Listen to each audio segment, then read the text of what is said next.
It all started about 8 months ago. There I was, just an idea in somebody's mind. And then, today, poof, life. It's kind of magic, you know? What is going on, everybody? Thank you again for joining us on this amazing episode that we're going to have on Collection Wars. What's up, Michael? How are you? Gabe, I'm good. How you doing, brother? Good, man. I'm really excited for today's show. I'm really looking forward to it. We have an amazing panel lined up today, guys. I mean, this is going to be amazing. So just to let you know, kind of ahead of time, we have Tony McVey joining us via audio. So it's a pleasure, obviously, to have Tony. We're going to have Kirk Thatcher on. We're going to have Tom Spina. We're inviting our buddy Lee, who is, you know, kind of the one who kind of kickstarted this project with Tom, and it's just going to be super exciting. So I guess without further ado, let's bring them on one by one. Let's bring on Kirk first. Let's do it. Let's see. What? Shazam! I beamed in. I beamed Captain Kirk beamed in. I love that. Thank you so much, Kirk, for joining us. Oh, Thanks for having me. hey, Kirk, what's up, buddy? Hey, how's it going, Star Killer? Really? I'm good, man. I love the hat, bro. I love the hat. Is that your CB handle too, Star Killer? It is. Yeah. So next on our panel, we're gonna bring on Mr. Tom Spina with Regal Robot and Tom Spina Designs. How are you, Tom? I'm good. How is everyone tonight? Good to see you, Kirk. Good to see you, man. I know. Well, you live in New York. It's your fault. I know. Yeah. There's nobody's perfect, right? Right. Tom, what's up, buddy? How you doing, man? Good to see you as well, Michael. Hey, yeah, always good. And I feel like we're in those Brady Bunch boxes. I know. Exactly. I know. That's exactly what it's like. And then on audio, on the phone, we have Mr. the one and only Tony McVey. Mr. McVey, Bravo. can you hear everybody? How are you? There you go. Hey, how you doing, Tony? Just fine. How are you? Good, man. Really thankful that you took the time out of your Saturday, as well as Kurt and Tom, to be on our show, Collection Wars, tonight. Thank you so much. Oh, my pleasure. Absolutely. Yes, thank you so much. And last but not least, we have our buddy Lee Batten joining us as well. Guys. How are you, Lee? Good. Hey, it's one of the knuckleheads. What's Look up, at that Lee? background. What's going on? Good to see you, Lee. Though I thought Tony was Scottish. He doesn't sound very Scottish to me. Tony, are you Scottish, Tony? In a way, yeah. I lived there for a while until I was about 9 or 10. My father was from there. He's from Glasgow, so we all lived there till, Oh, there you go. they decided to move down to England. So yeah. We expected you to talk more like Billy Connolly. Yeah, we went over that again. You watch your tongue there, Sonny Jim. Awesome. Well, thank you everybody for joining us. This is going to be such a fun show. Really appreciate it. So yeah, I mean, let's kind of get started. And I obviously we have a lot of questions we would love to ask and kind of, get everything going. So I think the first thing we should talk about is obviously what inspired you, and I'll start with Tony. Kind of what inspired you as a kid to get into this type of business, to get into, making creatures? Well, let's see if I can remember that far back. That was a long time ago. My dad took me to see a movie called Seventh Voyage of Sinbad. Wow, I remember that. Yeah, absolutely. All right, well, the special effects for that were done by Ray Harryhausen. When I saw that movie, it just blew me away. I'd never seen anything like that before. And it captured my imagination, and I got into the details of it. In fact, trying to find out more about Ray Harryhausen and how he got into it and what he did and how he did what he did. And let's see, when I was about, I guess, 9, I think it was 9, I remember standing at a bus stop with my dad, and he got into talking about this old movie he'd seen years and years before about a giant ape climbing to the top of the Empire State Building, getting to the very top, and then swinging it by planes that were flying by him until they finally pumped enough bullets into him that they fell off to the streets below. I thought, that sounds interesting. I'd like to see that. I didn't get around to seeing it until I was about 13. It was on a double bill at a local theater with The Thing from Another World, starring James Arness. Okay. And that sort of cinched it for me. I thought, I have to get into this. This is very interesting to me. I want to do more of this if I can. I found out more about Ray Harryhausen and his work. And after I left art school, I was there for 3 years studying graphic design. And when I left, I couldn't find any work doing graphic design. Oh, no. Yeah, so a friend of mine gave me he told me about an ad he'd seen in a local paper about the Natural History Museum in London was looking for a model maker. So I applied, and I got the job. And I ended up working there for 4 years in the model making and taxidermy department. Oh, wow. And I found out that the man in charge of that department was a fellow named Arthur Hayward. And I found out that he had been Ray Harryhausen's primary sculptor from Mysterious Island up until the Valley of Guanji. He'd done all the sculptures for Ray. He got no credit for it. And I had seen all this guy's work in all of Ray's movies. And that really blew me away. I thought, if he can do it, maybe I can too. Yeah. So I found out that while I was working at the museum, that Ray was going to make another Sinbad movie. Oh. So I thought, if I don't jump on this, I'll never get another chance. So I called him up. He was listed in the phone book.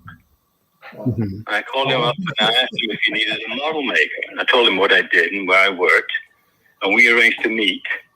And I took some samples of my work with me, and he seemed to be sufficiently impressed that he hired me. So I worked on Sinbad and the Eye of the Tiger. Oh, nice. Wow, I remember that so well. I I know did a Tom couple of remembers. creatures for it. What's that? So I know Tom knows about that stuff. Oh, yeah. Oh, yeah. Yeah, so I did a couple of creatures for him, the giant walrus and the baboon. While I was working at the museum, it meant working in the evenings at the workshop, which I wasn't supposed to do. I could have been fired for doing that, but nobody ever found out about it. Oh, jeez.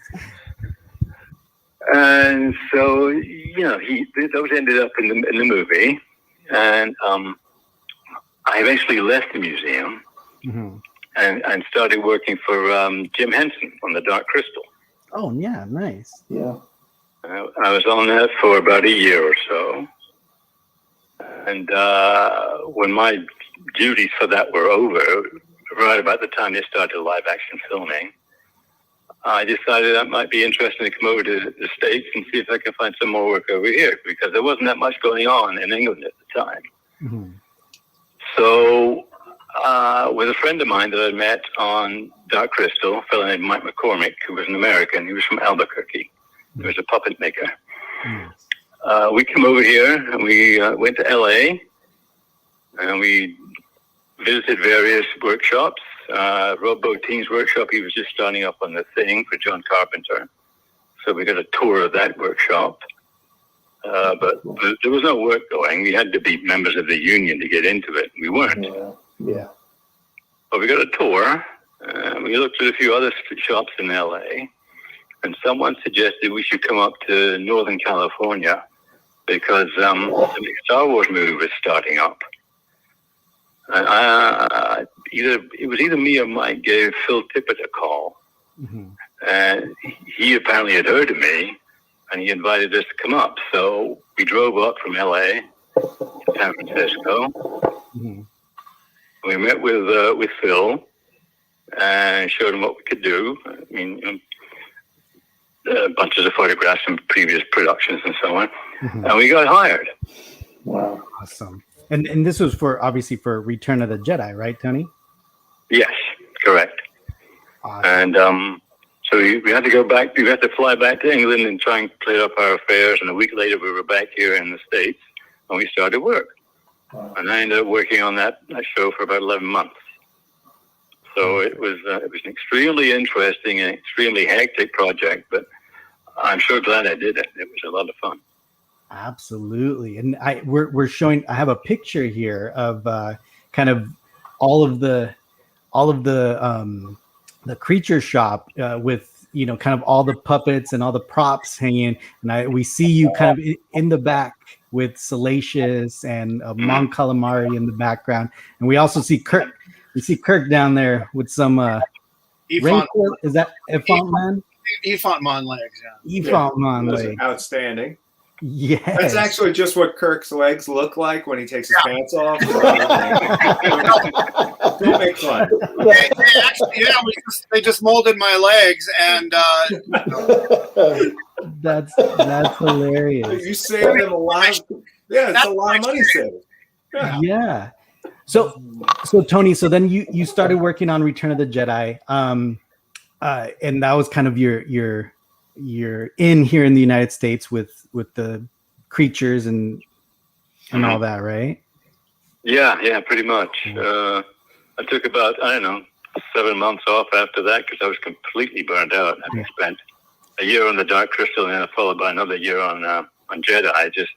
I didn't want to look at another piece of clay or a sculpting tool. I was done for a while. Oh man, that is so cool. So actually, let me ask kind of Kirk the similar question, because obviously you guys both worked on Return of the Jedi on the creature shop. Kirk, what inspired you as a kid? How what got you into this? It's funny. Ray Harryhausen movies. For me, it was Jason and the Argonauts, which I saw on TV. And King Kong. Those two kind of, blew my mind. And then growing up in LA, I knew that's where like creature effects guys were. So at about 14, I found Craig Reardon had done some articles for Cinemagic, which was a fan-based magazine for filmmakers and stop motion and makeup effects. And you could get it in Hollywood at a couple of the bookstores, magazine racks. And so same thing. I looked on information, found Craig Reardon. I called him up and I said, "Hey, I read your articles." And, and he was super friendly and helpful. If you don't know who Craig Reardon is, he did the creature stuff for Poltergeist. He did the creature on the plane wing for, what was it called? Terror at 20,000 feet for the Twilight Zone movie. Twilight Zone. Yeah. He's done a ton of stuff. And he had just done Galactica in LA. Anyway, so he was really helpful. And so he gave me some tips on how to, latex, where to buy it, alginate, stuff like that. And then, but movie-wise, it was really those two, Kong and Jason the Argonauts. When Talos comes alive, that my head exploded. I just thought that was That's one of the greatest combinations of stop motion animation and sound ever. It's so good, the sound on that. Right? Yeah, it sells that it's 100, 300 feet tall. Oh yeah. And then and growing up in LA, it was much more of an option as a career to do special effects. So probably around 10 or 12, I'm like, I either want to do creature effects or work at Disney Imagineering. And so then I met Craig, and then the real big break for me was meeting Joe Johnston at 15 when Star Wars came out. His mom was at church with my mom, and my mom came home and said, "Oh, I met a lovely gal whose son worked on Star Wars." I said, "What's his name?" She goes, "Well, her name is so and so Johnson." I was like, "It's Joe Johnston." I'm like, she goes, "I think that's right, yeah." And I'm like, I have his sketchbooks. So I got to meet Joe, who was very kind, gave me a tour of ILM when it was still down here in Van Nuys. And that was just the luck of the draw. I grew up about a mile, or ILM was about 1.5 miles, 2 miles from where I grew up. So Joe gave me a tour. They were just starting on Galactica. And I just stayed in touch with him and became friends. And then was making creature stuff during high school, made little stop motion movies, sculpted, kind of learned pretty much everything you could do rudimentary without any training, sculpting, molding, painting with, back then it was rubber cement. You could paint latex with rubber cement and painting tints. Mm-hmm. And then, so I went to UCLA for, the summer I graduated high school. Some buddies and I went up to visit Joe at the ILM in Marin County, the new version of it, which was only 2 years old at that point. And he gave us a tour of that, and that was amazing. There was a very large closet where all the ships were, and it was, I just sat there like, yeah. And I gave him this creature I'd made. It sort of looked like a wall mount, like a taxidermied wall mount, but it was a big fat demon kind of Jabba the Hutt kind of creature that I did for a movie I made with friends in high school. And so he gave it to the guys in the rubber room, which was Chris Wayless, Phil Tippett, and Ken Ralston, really, at that time, who were all working on Dragon Slayer and the End of Raiders, where the heads explode. Yeah. So I started UCLA as a film major, but they wouldn't let you touch a camera until you were a junior. And I was like, I've been making movies since I was 12. So I was frustrated. So the news was announced they were going to start working on this third Star Wars movie. So I called Joe and I said, hey, I'll make coffee. I just want to be a part of it. Sweet. I get it. I get it. I'm going to learn a lot more there than I am working at, or going to school. And it's funny because the timing was kind of remarkable. He said, well, who told you? I said, who told me what? He said, who told you? I just put your name on a list for people to interview for the creature shop. George wants to make one up here in Marin because he felt that Stuart Freeborn and the stuff going on in England, again, there was no internet or even fax machines at that point. He couldn't keep tabs on it. He wanted a shop there, and originally Phil Tippett and Chris Whalers were going to run it together. And then, so he gave my name. I came up, I interviewed with Tom Smith, who had just taken over from Jim Bloom, and showed my portfolio. And I knew how to do the things nobody wanted to do: make molds, mix paint, all the grunt work. And so they hired me because the real reason was there was no one in San Francisco who did that kind of work. And they weren't going to pay. George was notoriously tight-fisted. He wasn't going to pay Rick Baker or Craig Reardon or those guys to come up and work on his movie. So I was cheap, and I knew how to do the basic skills. So I started, and I think Tony and Mike came in about 2-3 months later. And that's the way we became the Jedi crew. That's awesome. And so before I actually ask Tom kind of the similar question, I actually want to bring up, because I grew up, obviously Return of the Jedi is my favorite out of all the films, and you could ask these guys. I'm really saying this. Throne chair with. Oh yeah, I'm sitting on it. Yeah, exactly. I have a Salacious. We know. So I remember growing up watching from Star Wars to Jedi, and I specifically remember watching you guys. I mean, literally, you guys having so much fun. And I actually found a couple little clips, and I specifically remember these as a kid, and I'm going to play them because you guys look like you were having just a blast. Here, let me put them on there. Tony was acting. Frankensteins frequently cracked up each other. It was a way of easing the strain of a long, hard job. Oh, there's Tony. I see him running. With the Gamorrean chasing you. I always loved the dog. That was Jeannie Lorenz's dog. Who's that now? Oh, that was Jeannie Loren, the gal you just saw. It was her dog. Oh, and then I remember this part too. Oh, yeah. This was all staged. It looks like we're having fun because they beat every day off work and just goofed around. Was it all staged? Oh, look at that. This, and then here, and then this is the picture, right? There you go. Yeah. We were having fun because they gave us a day off to screw around in front of cameras, but that's funny, and that awesome. Led to this picture, right? That's exactly. Yeah, that's awesome. Which is so awesome, and yeah, I see. Right, obviously there's Kirk, there's Tony in the back. I see Phil right there, Phil Tippett. Man, it's just such awesome piece of history, really. You know.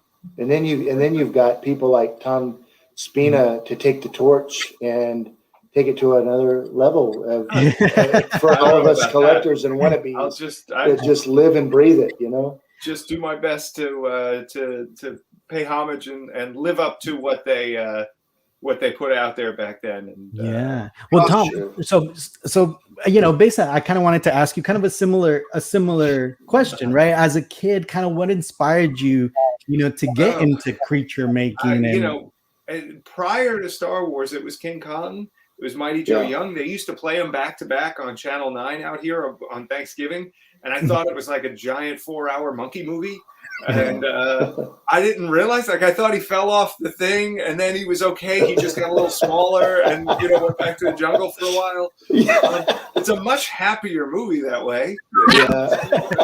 But, you know, so, you know, Star Wars comes out and that, the storybook, and there's like a 2-page spread with the cantina where it's, you know, just all the aliens. There's some of the Freeborn stuff that was like, you know, Stuart Freeborn and Nick Maley and Graham and Kay and all the people on that side. And then there's like some of the Baker aliens where you got, you know, stuff that Rick made, stuff that Doug Beswick and Phil Tippett and John Berg and Lane Liska and Rob Bottin even. And, you know, all these people that were my heroes, even though I didn't know who they were, I just knew that was like, oh, I'm 5, but this is what I want to do for the rest of my life now. Right. And awesome. You know, it's really kind of that simple. Like it was locked in. It wasn't a straight path, but you know, it was the inspiration point was there. And then when Star Wars to Jedi, that the making of a saga came out, that really was at the time. I don't know. That was the only way to get a good look at a you know, the behind the scenes of the creature effects type stuff. And I poured over that. And it was you know, now we had VHS. This is like 83, 84. We had just gotten a VHS player at my house. So, you know, I didn't have to just watch it once when it aired on TV and, you know, patiently wait out the commercials. I could watch it over and over again, and I could pause it and look at, you know, like, oh, what are they doing? He said that's latex and rubber. Okay, what does that mean? Like, what is latex? What is rubber? I'm only 8, you know, or whatever, you know. But well, I guess no, would have been 10, 11, whatever. But young enough, and being here in New York, unfortunately, I didn't have people I could ask about that stuff. There weren't a ton of magazines like that at the local corner shop that I would get my magazines at, and my Star Wars comics and my, you know, my various Marvel titles I'd bring home. So eventually I started to find, you know, Famous Monsters of Filmland once in a while, Starlog, Fangoria. And then even, you know, as I got into high school, I thought like maybe I could be a makeup effects guy. Like there's people doing this. And I was learning a little more about the craft here and there, and found Tom Savini's book. And that really was like this is like a how-to manual, you know, on making this stuff. And would give you like, you know, formulas and how-tos on casting latex and making foam and running stuff like that and doing molds and what an undercut was, which, you know, trying to do molds before you know what that is. It doesn't work as well. So, you know, there's all that going on. There's this huge Muppet influence, too, that's happening because the Muppet Show hit around the same time as Star Wars and just was this magical thing where, you know, life was brought into these lifeless things. And, yeah, there it goes. It's, you know, and it's in you. Once you start doing that, like, it doesn't go away. You just, you know, and obviously Kirk knows the Muppets. It's that all mixes together. And then, you know, you get, there's this computer graphic revolution that starts happening right around the time I'm hitting high school. And I'm finding all these different avenues to be creative. I wanted to make movies. I wanted to make videos. I wanted to put laser blasts into my videos, you know, and, I just kept feeling limited by the technology of the time. And somehow the practical stuff just always stayed the same. You know, the tech kept changing, computers kept changing. Maybe it was a video toaster on an Amiga. Maybe it was something else. Maybe we were trying to do blue screen or whatever, and it was always a pain. But I could always just sculpt the monster. So that stuck, and it wasn't until I worked in TV on the technical side. I had a switcher. I jokingly, we all used to sit around pretending we were blowing up Alderaan, with like a little handle on an old Grass Valley switcher. And it was all the while, though, making monsters and learning eventually, teaching myself and reading a lot about restoration and things like that. And then applying that mix of the special effects side and the museum side together to make kind of a new approach to restoring old foam latex pieces. And it was something nobody could really do at the time or was doing very much. Right. And that sparked Tom Spina Designs all those years ago. And that really gave me something that I could go to full time and bring a bunch of people on. And over the years, knock on wood, everything's been growing and growing. And Regal Robots sprang out of some of the theming work and stuff we were doing. And so, yeah, I mean, that's a very long, very short version of why I'm here. No, thank you, Tom. Yeah, no, absolutely. And I mean, it sounds like a lot of the similar, influences, right? King Kong, some of those early stop motion, characters. Sounds like there's a common thread there. For sure. Amongst those. So let me ask Tony. So Tony, I know once you were working on Return of the Jedi, you, and I'm going to bring up some pictures. You sculpted the body for the Gamorrean Guard. Is that correct? Yeah, that was actually fabricated. I think I did 3 of those. Oh. So they were formed over they were built up over a body casting of somebody in the creature shop. I forget who it was now. But yeah, they were built up out of polyfoam and then covered in some kind of fabric, and then eventually rubber skin on the arms and legs, which I then painted. Beautiful. Yeah, and I'm showing a couple pictures of the Gamorrean. Dave Carson sculpted the face. Oh, David sculpted the original maquette for we call them pig guards, with the Gamorrean Guard, and then he made the full size one. And it's funny, if you ever see it, you can see in some of the Lucasfilm archive books, the maquette of the original pig guard was much more gnarly. He had very wrinkled and was scarier. And when Dave made this big thing, I said, where did you take all the texture out? And you took all the nastiness out. He goes, well, I thought it'd be easier for you to mold, which I was kind of like, it's for you. Also, he said, I think it'd be a better toy. It looks more like a toy. I'm like, yeah, it looks more like a toy. Yeah, that's so cool. So I remember I was very disappointed because the maquette was really cool. It looked like what I always imagined orcs would have looked like, which kind of still is. But he just had a bigger jowl and a much more crenellated, wrinkly. I know that maquette specifically. We've looked at it real closely at the archives, and it is a beautiful sculpt. That little. I would love to do a mask or something of that design. Yeah, like what it was intended to be. That would be amazing. Yeah. There you go, Tom. Got another idea coming right there. I know, dang. All right, so let me bounce back to Kirk really quick, because I found a picture here. So you worked on some of the Mon Calamari.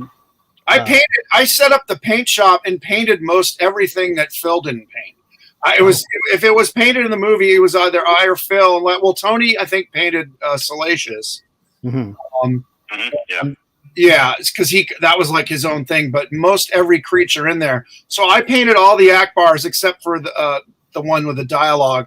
Phil painted that one based on the maquette that I think he did. It was I think he did that one. Chris Wallace did a bunch of maquettes for creatures that we made, but Chris had left the shop when it really kicked in. He started his own place and then went on to do Gremlins. So two quick things here. One, is that a happy face and sad face painted with an airbrush on your coat there? Yeah. Family and tragedy in the paint room. Phil Tippett did that. I still have that coat. Yeah. Do you? Oh, that's outstanding. I still have that coat. I couldn't wear it for $100,000, but I still have it. It's covered in latex and resin and urethane. Coat of many compounds, and George signed the shoulder. Oh wow, awesome. That's so cool. The second thing was, did you ever see that Stewart's team actually did a take on Akbar, and it looks very similar to the maquette, where the maquette has much smaller eyes and shorter eye stalks, and very pink. Right. And pretty smooth, not a lot going on. Whereas the final has a lot of characters, just beefier in general. But someday I'll dig up a picture of that. It turned up when Stewart retired in just, a box somewhere. And it was like, I never even had heard that they had done a take on this. But they got a Bible of photos of the maquettes, and that was one they tried. Yeah, that's so cool. And Kirk, you also, I found this picture right here. That's you working on Neum, right? That's Stuart Ziff, our mechanics guy, being molded. We're doing an alginate cast on him. He's breathing through a straw. You can tell. I knew it was Stuart because you could see the hairy chest. We took a head cast of Stuart Ziff and for our medium head, and then Judy Elkins for who was. You can see her in the picture there. She was a sculptor and did some fabrication for our smaller head. We measured everybody and said, okay, who's got the biggest head? Who's got the smallest head? And I think Stuart was either the medium or the large. He had a big noggin. And so, yeah, that's Wesley Seeds, Phil, and I doing a life cast on him. We're just dumping a bucket of algae. Just dumping it. Yeah, exactly. It's funny when you can smell a picture. You know what I mean? Yeah. Like, anybody who's been in that situation say, "Yep, I know what that smells like."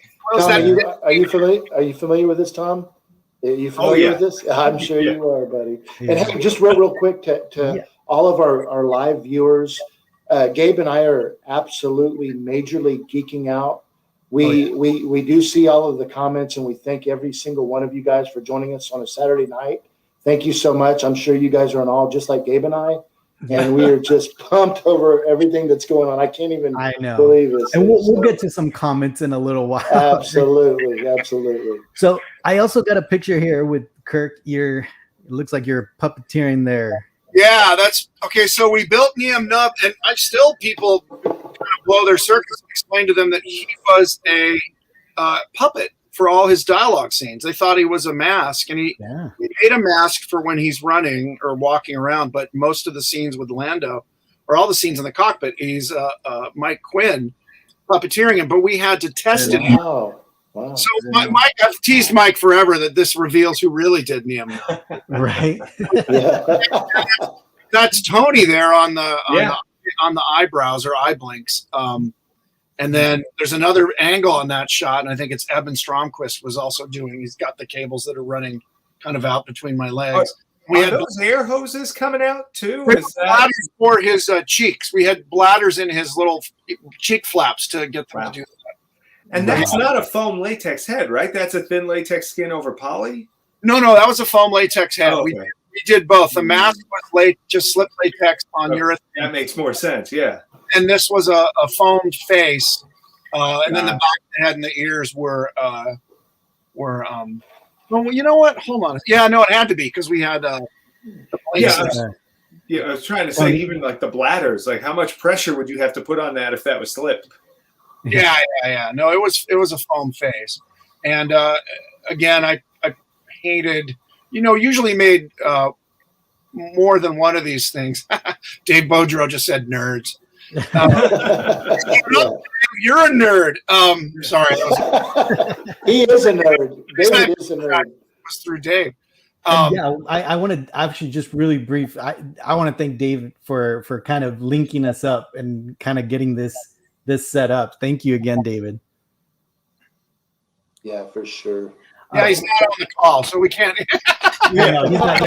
He's not. We're all waiting for him to say you're welcome. Wait a minute. Yeah, I know exactly. We'll thank him next week with B as Gabe, but yeah, that's right. We'll see you next week. It's funny in that so much of this movie was a puppet movie. I actually gave a talk at in New York a few years ago with Brian Froud's wife, Wendy, and she had worked on Yoda, the original, and sculpted Yoda. And we were talking. I said, this whole movie's a puppet film. Most of the villains are puppets. I mean, if they have dialogue. The Rancor, again, the other one that blows people away is the Rancor was the size of Kermit the Frog. He's this big. He's just a 24-inch. And that's from his feet to his head. So it's really a puppet movie, and that's why having guys like Tony on it who had done Dark Crystal was really, really helpful. Yeah, that's awesome. So the next, I was just gonna say, I mean, there's that nexus again. It's like the Star Wars monsters, the puppetry, and puppetry is just it's a way to create creatures that aren't human proportioned. Right. Yeah. Well, speaking of more puppets, Mr. Tony, I know you also sculpted size noodles, right? Yes, I did. Yeah. Yes. And in fact, I have a picture here of you kind of doing it looks like you're still sculpting I'm assuming the master, right? The mouth, yeah. It was that was the the foam latex section. Yeah, foam latex section, exactly. And what am I working on in that picture? On the snout. Looks like the clay sculptor for snout. I know the one you're talking about. I've seen that. Yeah. What did we call? I forgot what we call her because all these names George came afterwards. Excuse me. Bless you. I don't remember what we called that thing. Yeah, I don't remember. So Tony, was there any kind of inspiration with that, or were you basing it off of like some concept art or anything like that? It was based primarily on the maquette that someone had done. I don't know who made the maquette. Actually, maybe it was Phil. It was Phil. It was Phil. It was Phil. Yeah. Well, okay. And in the documentary, I found a section where actually George is in there having a meeting with all of you guys, and when he kind of decides he's gonna make her or him, I don't the singer. Let me play that really quick. Yeah, that really freaked Phil out. Oh, there's the maquette. There's the maquette. Tony. There's Tony sculpting it. Well over $1 million was spent on creatures. Yeah, and then this one. Have a vocalist. A little quiet. See, we can have her be the singer. Sure. Yeah, it'd be great. She's got such a tiny little mouth. She's going to sing lyrics. We're going to have to articulate her mouth. Well, yeah, it would have to be. What it means is we'd have to figure out a way of opening the mouth and making it at least open and close. The thing is, it doesn't have to be articulate. All it has to do is be able to open and close. It's a binary system, which it goes like this, wow, this, and that gives us some room to come up with some lyrics and make a song. That is awesome. Oh my gosh! Phil was terrified. Oh, I mean, the mouth is the size of a quarter, and he's like, "Oh yeah, just make it open and shut." Thanks, George. On a snout that's supposed to articulate. And in the little short, we actually see Tony kind of as soon as George says that, like Tony goes over and touches the mouth. Like, wait a second, how are we gonna do this? Do you recall that, Tony? I have no recollection of that whatsoever. No. Yeah, so That's awesome. it actually shows you. Yeah, it shows you like George is saying, yeah, let's just we can make her the mouth, articulate, and you go and kind of open up the mouth a little bit. That's so crazy. Hey, to Tony and Kirk, if each one of you could just take a short moment to remember the times that George Lucas would come into the room and the respect, obviously, that all you guys had for him. What was it like? What was the persona and what was going on in the room when George would come in and talk to you guys about concept, about the ideas, about what you guys were actually working on? What was that like? I would like to know. Tell me that. Starting out with Kirk. Well, yeah, I mean, he was very much like in that little video clip. He's just kind of quiet, and you go, it would be it'd be neat if this guy, or I think, he wasn't like, all right, here's what it's going to be. He was very much a small presence. Typically, we're all dead silent because he's the boss. The early meetings were with all the maquettes, and he would just kind of walk around the room. We had like 70 maquettes, and he would kind of pick one up and look at it and go, this one, I like that one. Just really not effusive and not he was just quiet. I mean, everyone said George is really shy, and I don't know, shy is not the right word, but he was a man of few words. He had a dry sense of humor. Yeah. He'd pick up something and say, some kind of little comment, but it wasn't, it's the opposite of what you kind of think of as like a big, producer director. He was very, very quiet. And people I know have worked with him. Doug Chang has worked with him now for, like 30 years. And I said, worked on so much, literally being the guy George works with. And he goes, yeah, no, he's the same. This guy comes in, is like, I like that. He finally got a stamp that it would just be like thumbs up, or thumbs down. And he just doesn't like conflict, I guess. Yeah. Tony, Tony, I remember that. He was very, very quiet and self-effacing. I barely remember him coming by and looking at stuff, actually. Wow. Really quiet guy.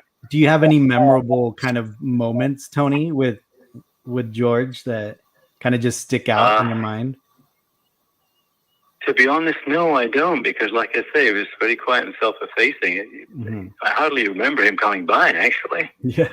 He would usually... it was very strange. He would just talk to Phil. I mean, it was kind of Phil and Patty, who was our coordinator, and we would all be standing around to hear it, but he didn't really interact with us. Even when we're all there when the maquettes were being reviewed, we were just there kind of up against the wall so we could all, have a group hive mind in what he said. Yeah. And Phil would just kind of talk to him about it, and George would, I'm not kidding, he'd just be like, okay, I like this. Or he'd just look at it and put it down. It wasn't a big, and I think we put red dots, little red, sticky dots on the ones he liked. Yeah. I've seen those on some of them. So, you can spot them in the vintage photos too. Yeah, he would just Patty, Phil would just put a dot. Okay, that's one of the ones we're making. So, Kirk, I know you made a couple of those maquettes. Tony, did you do any of the maquettes as well? No, those were all done by the time I was hired, so I just used those as reference for what I had to do.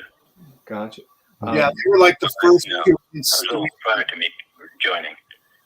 Yeah. You know what blows my mind is obviously George Lucas, the soul of the Star Wars saga, but what made that was all of you guys, the modelers, the sculptors, the painters, the script. I mean, everyone that was involved, the music side of things. It was just a collaboration of such skill, and all you guys were out of the gate learning this stuff, and everyone was just throwing things together. And today, like Tom, I mean, he's into making sure that everything that he builds is exact to the duplicate things that you guys did, and he's on mark on everything that he does. But it's so crazy. I hear these stories with these modelers, the studio scale modelers, and everybody that put these models together, and how y'all threw this stuff together. And all these years later, the reference and everything that you guys have done, it was like a miracle happening all together. And that's why the fandom is crazy 45 years, almost 50 years later, and you guys to have been a part of this growing miracle at the beginning of it is just awesome. Well, it's so crazy. The first three movies were all made by people under 30. I mean, I would say at ILM, sorry, not the crew. But I mean, I started at 19. Tony, you were in your late 20s. I mean, everybody was under 30 and didn't know what we didn't know. And if you look at Star Wars, Joe Johnston was like 24, 25 when he designed the ships and did the storyboard. And so I think George realized you can get guys right out of college and you don't have to pay them very much. And there's tons of enthusiasm. They don't have wives and kids. And they throw themselves into these things. And it was for me, and again, I was really young at the time, but it was like going to like art college, filmmaking school. Boot camp. Like you said, Mike, we were making it up.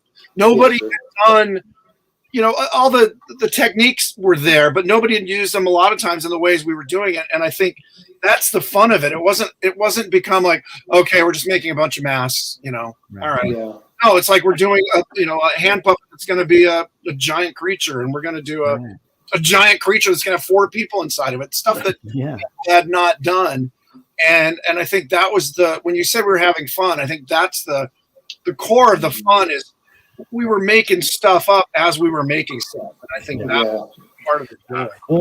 That looseness. I mean, it's it's so much more fun to do that first take than to try and replicate something. Like that is night and day in terms of the type of work. Understand, Tom.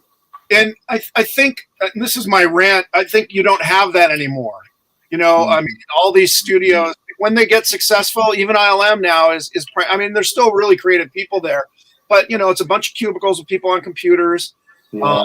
And it's the management is what's grown. Like I said, the artist, the sculptor, still a sculptor, designer is a designer, painter is a painter. Now you have 7 layers of management and marketing. And people are like, why did they make all these great movies in the 80s and they're not making them now? Because you don't just have George Lucas going, I've got 40, 30-year-olds and under, and here's my idea. Go with it. That's what Nixon did. I'm going to get a bunch of cool creative people. You guys have fun. Here's the direction. And let's all jump on that ship and make it sail. And I think when you're asking what it was like, that was the joy of it. And there were guys there. I mean, Dennis Muir and Phil Tippett, Ken Ralston, who was a super unsung hero. He was the one guy there in my mind who could do everything. He could write, direct, act, sculpt, paint, and it was all top notch. And he was so. I think he was one of the Universal stories of geniuses that kind of don't hit the level where guys who are really good at 2 things instead of everything become, I mean, Ken ran Sony ImageWorks for years, but man, he literally had a finger in everything. He was designing maquettes, he was sculpting, he was doing shots, building. He was amazing, and a guy that just doesn't get a lot of. He's also kind of a recluse. I don't think he wants notoriety, but I mean, everybody, Ken Ralston. There's a thing on Netflix now, the movies that made us, and they do one on Jurassic Park, and they actually got Ken out for that. I think it was that one. Maybe it was one. No, it was. It was a lot of fun, and it's nice to see him get some credit because like you said, kind of unsung a little bit. We would have movie nights where people would show their movies from high school, junior, however, Super 8 movies, and they'd show them in the screening room. That's awesome. That's cool. A movie called Bounds of the Imagination, and he did it in high school, and it had stop motion and laser effects and matte paint. I mean, just everything that was state of the art in the 70s that he did at home. And I just remember going, God, I'm glad he got here before me. And then every generation, everyone's got so much more talent, and because there's schools that teach it now, and we were all self-taught. So right. They have that energy about it. So speaking of kind of the how you guys were testing, right? Testing the boundaries, really. You guys, both you and Tony, worked on another very special project that eventually ended up changing, which was the Rancor, right? So originally, right? Tony, you worked on the Rancor, the bodysuit, correct? Yes, that's right. And Kirk, you were inside of that suit, right? Yep, for a day and a half. Yeah. So Tony, can you tell us a little bit about that process, Tony? Just anything that you might recall.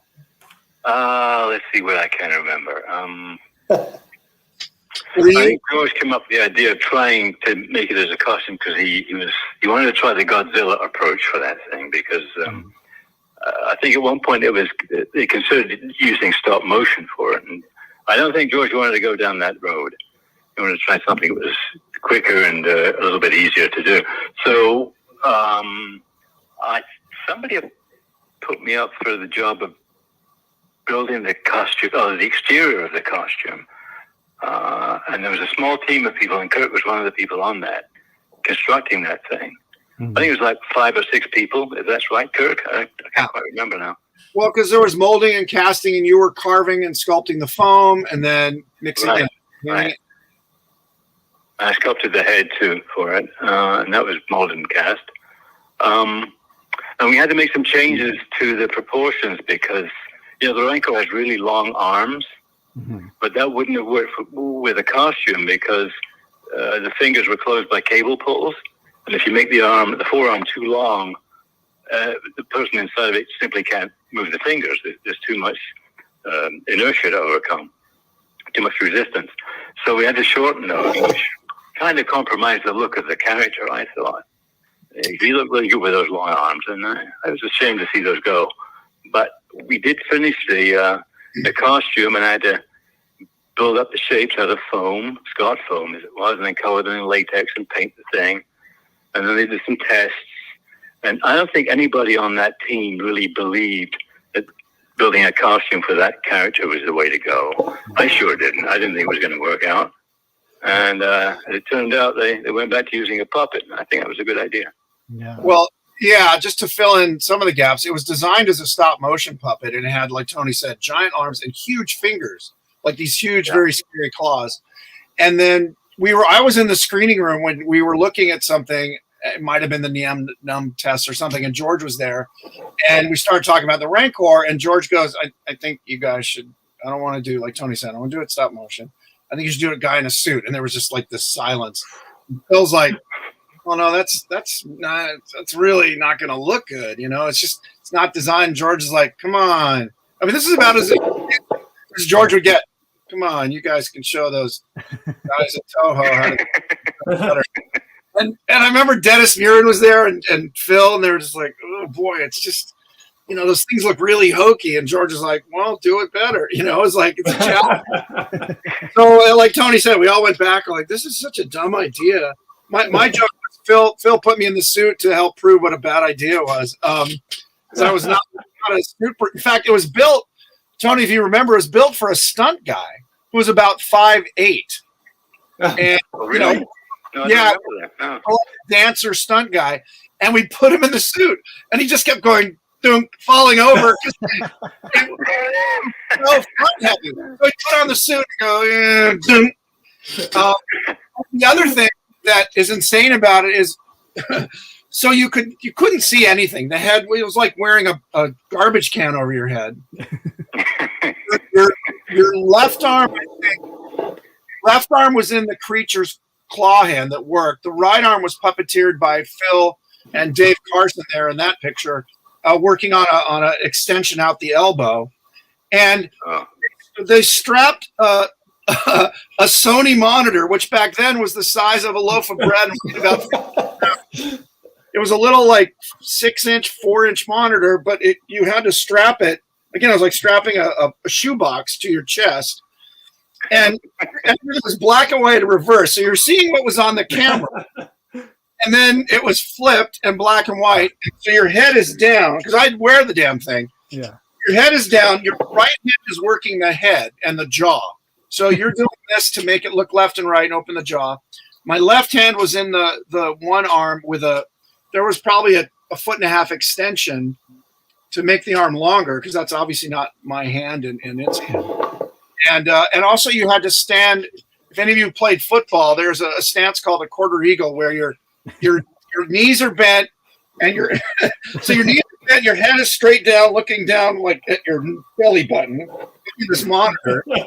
All the weight is on the front of you, because that head is heavy and the arms are heavy. So you have to you're bent at the knees at about 45 degrees, keeping your weight back.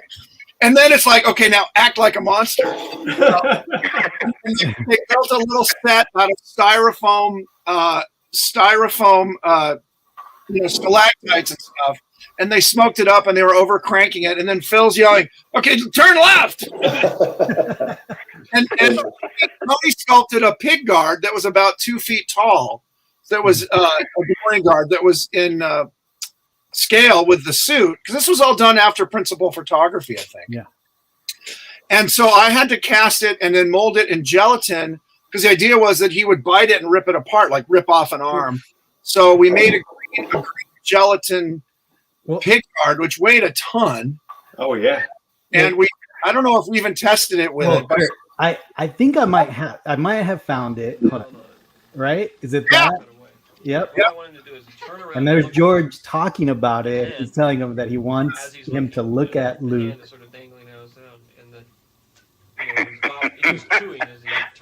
Yep, chewing on him. And he, slurps it up, gobbles it up, and disappears down. Yeah. Yeah. You remember that this whole scene from the documentary. Art director Joe Johnston sketches the new ideas.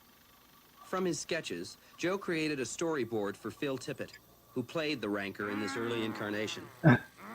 Yes, that's Phil underneath that rubber suit.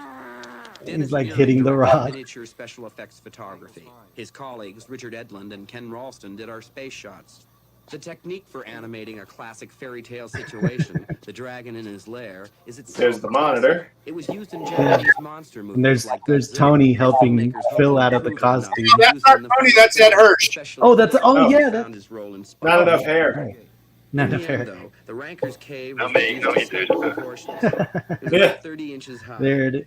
The Rancor himself. And then it ultimately became the puppet, right? Yeah. That is such a cool thing. Tony, anything else that you remember, dealing with that? Any other difficulties that you remember with the Rancor?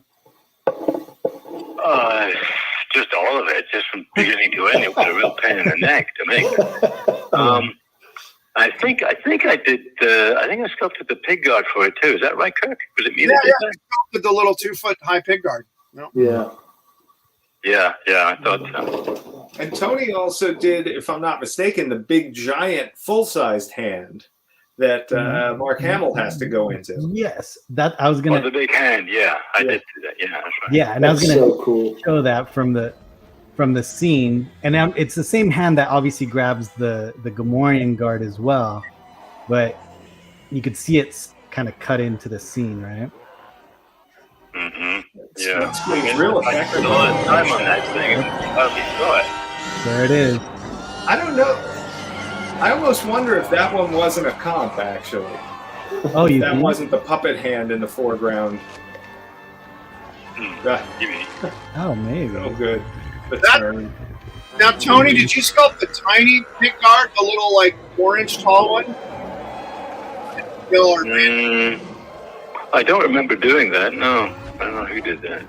Yeah, it's probably Randy or Phil. Randy Dutra. Yeah. Well, Randy sculpted the final Rancor, didn't he? There's the big hand. There's the hand. There it is. Look at that. That is so cool. Hey, Gabe, I don't know about you, bro, but I know I'm geeking out right now. So Tony, on anything that you remember about the giant hand, as far as, do you remember approximate just size wise? I mean, obviously a full size man had to fit inside of the hand. Very King Kong-ish, right? Yeah, it was. It was very much that way. Yeah, I don't remember the exact size of it, but it was bloody big. And it took a long time to finish it too. Wow.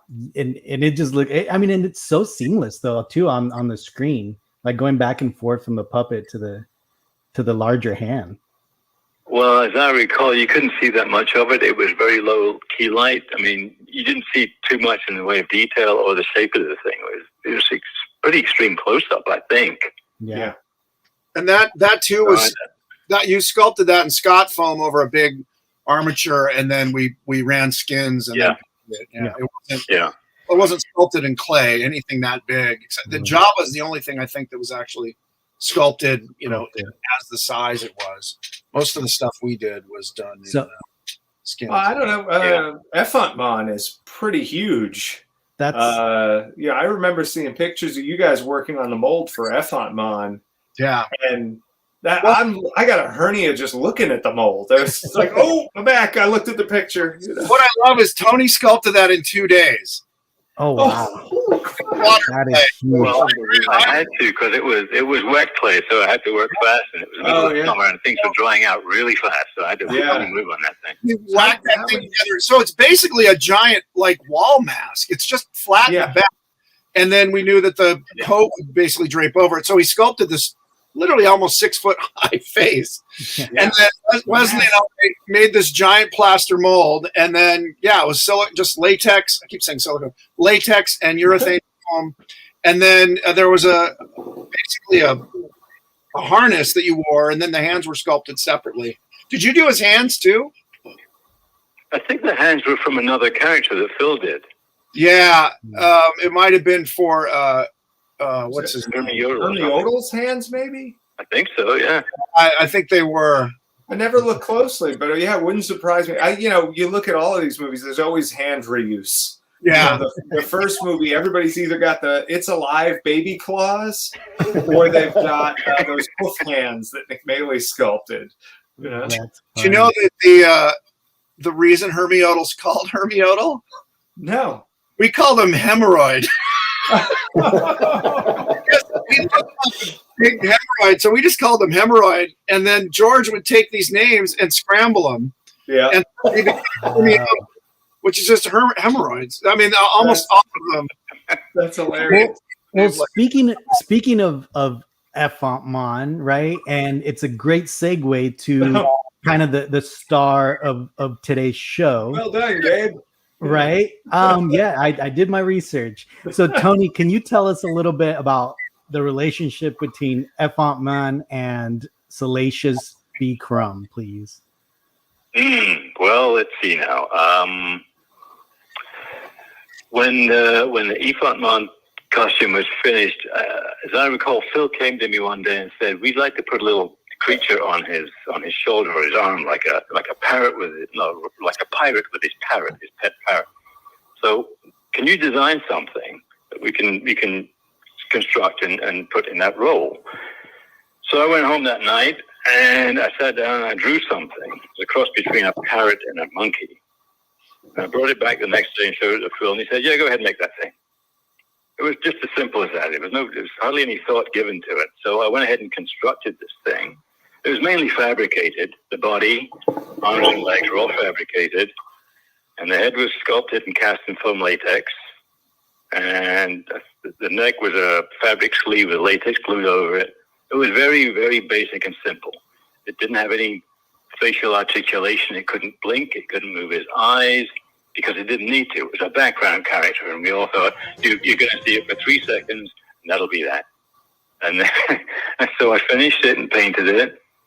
And eventually, the story I heard was that the director, Richard Marquand, saw it and said, "We need to put this thing on Jabba's tail so it can act like Jabba's pet, his pet parrot-type creature." So that's how it got promoted to the front there. It was never intended to be an up-front and central character. It's always a background character. That is... Speaking of naming, because of the Hermie Yodel story, I was there when he got his name. Mike, what was Mike's last name? McCracken? Yep. Mike McCormick? Mike McCormick. Sorry. We had we had like 4 Mikes. Mike McCormick was talking about something, and he was talking about his shoelaces, but he said shoelacious. And Phil laughed, and we said that's what we should call the creature that Tony had made, Salacious. And then George said, change it to Salacious and added the crumb, but we called it Salacious. That's unbelievable. It was Mike McCormick mispronouncing shoelaces as shoelaces. Yeah, that's funny. Now, Kirk, I read somewhere online, even a little bit kind of quirkier story that you guys had a kind of a rough day and you went out, I guess, to somewhere and had a couple of drinks, and then I guess the slurring, right? Is that where it came from? I think Mike was just always a little slurry. We would have. I mean, this is back in the days when you could have beers at the end of the workday. So it might have been. Yeah, we didn't go anywhere. We would just. We had a bunch of beers in the fridge, and they just bring them out. And we'd all have a beer and just kind of calm down from the end of the day. And it was nice. It was a nice little tradition. Nobody got drunk. It was just So shoelaces. That's shoelaces. Awesome. Shoelaces. Where the name came from. So Tony, how did it, like, when you heard that they were gonna move him from F-Mon to Jabba's throne, what was that like? Were you just like, oh man? Oh, I was totally surprised by that. I didn't expect that ever to happen. I just thought it was a background character who was going to stay there. I had no idea that was going to happen. Yeah. But I think they kind of pulled it off pretty well. But I just wish I'd put some moving eyelids or moving eyeballs in there, so it had a little bit more character to it. But it seemed to have worked okay. I don't know. Well, and Tim Rose gets credit for kind of giving him the personality and everything, because he. Yeah, it's true, but I'm just talking about the technical aspect of it, just to give it a bit more character. But yeah, it worked out. Well, before we get a little bit more into the Salacious, because obviously Regal, Robot, and Tom and Tony. I mean, you guys just recently put out this amazing replica, but before that, I think Kirk. You were a puppeteer for this as well, right? I puppeteered Salacious in the special, the making over the Jedi. I got it. With my boy Gabe. Some creatures inhabit our dreams and I nightmares. wish Some I had come to this us directly from the movies, like this character, Salacious Crumb. He is only one of over 60 weird and strange creatures to emerge out of the fantasies of the men and women who work here at the Star Wars Monster Workshop. In the movie, he plays Peter Lorre to Jabba the Hutt's Sidney Greenstreet. He sits at his blubber ship's right hand and gives people like Carrie Fisher's Princess Leia a pretty bad time.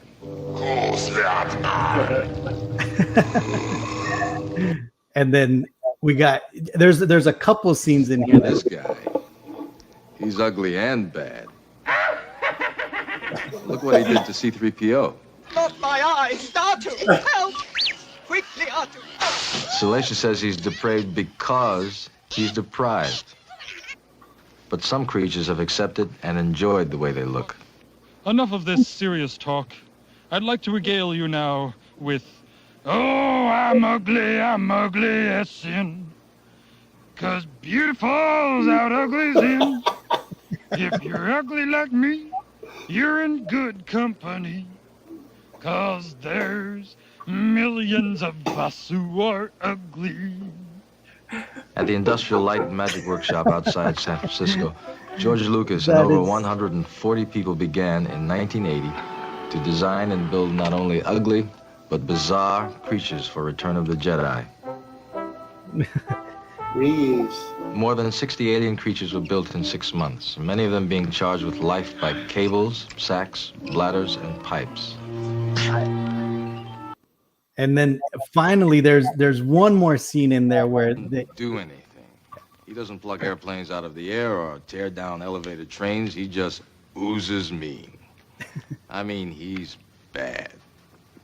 I didn't envy Carrie Fisher. As an actress, she had to figure out how to play off this undulating, massive blubber. Let me ask you something. How do you have a meaningful relationship with a 3-ton slug? I was stuck in that crate. So yeah. Oh, well, there you go. So they stuck me in that crate with no monitor. I was just puppeteering blind, kind of knowing where he was standing. So the fact that his head wasn't, I'm proud of the fact that he didn't look that stupid. I think we literally did like 1 or 2 takes. It wasn't like, I just knew that he was going to say, "Hey, what do you think?" And I had to turn around. And so people say, because Tim Rose did him in the movie, but I said I did puppeteer him and do his voice, but in that special. So you did a good job too, Kirk. That's awesome, Kirk. See, that's what I'm saying. You got to get some credit there because, we grew up just as much as the movies. We grew up on these documentaries, and honestly, to us, they're honestly just as special, if not sometimes more. Right? I know even David Bordeaux just mentioned here that the Star Wars to Jedi is what got him kind of inspired to get into this industry. I know Tom kind of said similar. So it's they're to us they're just as important. I think than the movies. It was how we relived the movies too, because I mean that was at a time where if you wanted to buy a VHS of the movie, it was $100. Yeah, it was more than that. Parents weren't going to pick that up. But if you could record one of these when it aired on NBC or something like that, you could watch it over and over again. I think I got from Star Wars The Jedi off of PBS. Like, it was like maybe Channel 21 or something out here in New York was running it.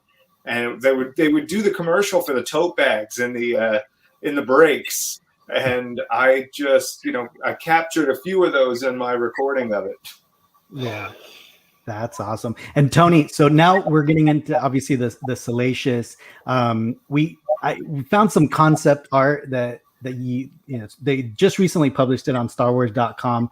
Great interview with you and Tom about this new replica that's coming out. Now, are those pictures that we see, and maybe Tom, because you're looking at them, are these the original, or are these the ones you guys worked? No, these were a couple of sketches that Tony did when we just first started talking about the thing. And we were trying to work out, what's his pose going to be? What's his energy going to be like? What's the personality that's coming through? And, Tony, being the artist that he is, wanted to try and give him a little more of a wry look. I love this sketch. And, ultimately, though, we're really bound by what the prop looks like. Right. And this is a little more of it. He Tony was trying to find a way if we could get him looking off to the side or something, but the puppet couldn't do that. So we have to stick to the puppet because that's our goal. We want people to feel like, somebody went into the Lucasfilm archives, plucked the thing out and put it in your room, except that it's in better shape because it's not latex and 40 years old. Yeah. So Tom, regarding kind of the kickstarting this thing, and obviously we invited our buddy Lee, who has number one of these things. Can you kind of just describe, just for people, obviously, what it takes to kind of get some of these things kickstarted and made, and it's no small process, especially when it's a licensed piece like this. There's a lot of heavy lifting on the back end when it comes to anything that's got to go through, approvals and all of that. And that goes literally from the concept to the pose, to the look, to the sculpt, to the molds, the first shots, the paint, all of that stuff. And then safety testing and, all of your marketing and blah, blah, blah, blah, blah. Lots of back end stuff. Plus you've got to, get your crew paid and get all of the actual making the thing done, not just getting it approved. You got to have something to approve. In terms of this piece, Salacious was on my list. I want to say Salacious now. I know. It was on my list for a long time, but he wasn't where he was in the release schedule. Lee, was he would check in every month or so. I'm like, hey Tom, how about Salacious now? And I'm like, not yet. I got other stuff to. Hey, how about now? You ready now? It's just. So now we've gone from weekly to monthly now, because I do weekly, nightly. He doesn't call you. He doesn't after lunch. 11Z's. Sunday. Twice on Sunday, right? Yeah. No. And eventually it was just kind of like, all right, let's. It was after we had done the Gamorrean with Tony. So Tony had done this Gamorrean fighter for Mandalorian season 2. There it is. So that's actually the picture. That's the Favreau picture, right? Or is that ours? That might be the Favreau shot. I don't know. I think that's the Favreau shot. Anyway, I guess that's a good sign if we can't tell the difference. Right. But, so Tony had done that sculpt for the movie. And so with that kind of lineage, we were able to give folks something that had direct lineage to that original sculpt, kind of in that sort of same old kind of scenario there.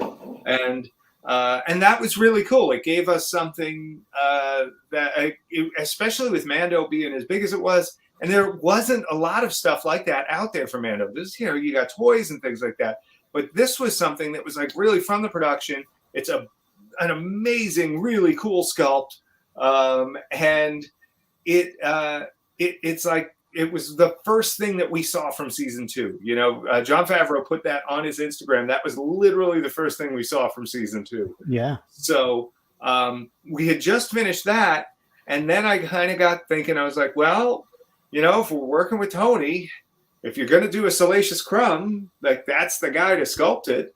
Mm-hmm. And we had previous at my other studio, we had done a whole bunch of restoration with the Lucasfilm archives. And in that process, we got to spend a lot of time with Salacious. We got to do tons of reference on him. We got to take photos. We also, through Regal, go to the archives from time to time and examine stuff and do photos and measurements and scan things and blah, blah, blah. And ultimately, I thought, well, let's do the Reese's Pieces thing. Let's put our research in his sculpting and see what happens. Yeah. And it's not, Tony could have sculpted Salacious with his eyes closed, I think, at this point. Yeah. But we came in with that real solid direction of replicating the puppet and, finding a pose that had some energy and some life, but also still fit within the parameters of what the thing could do. So this is a maquette that Tony sculpted.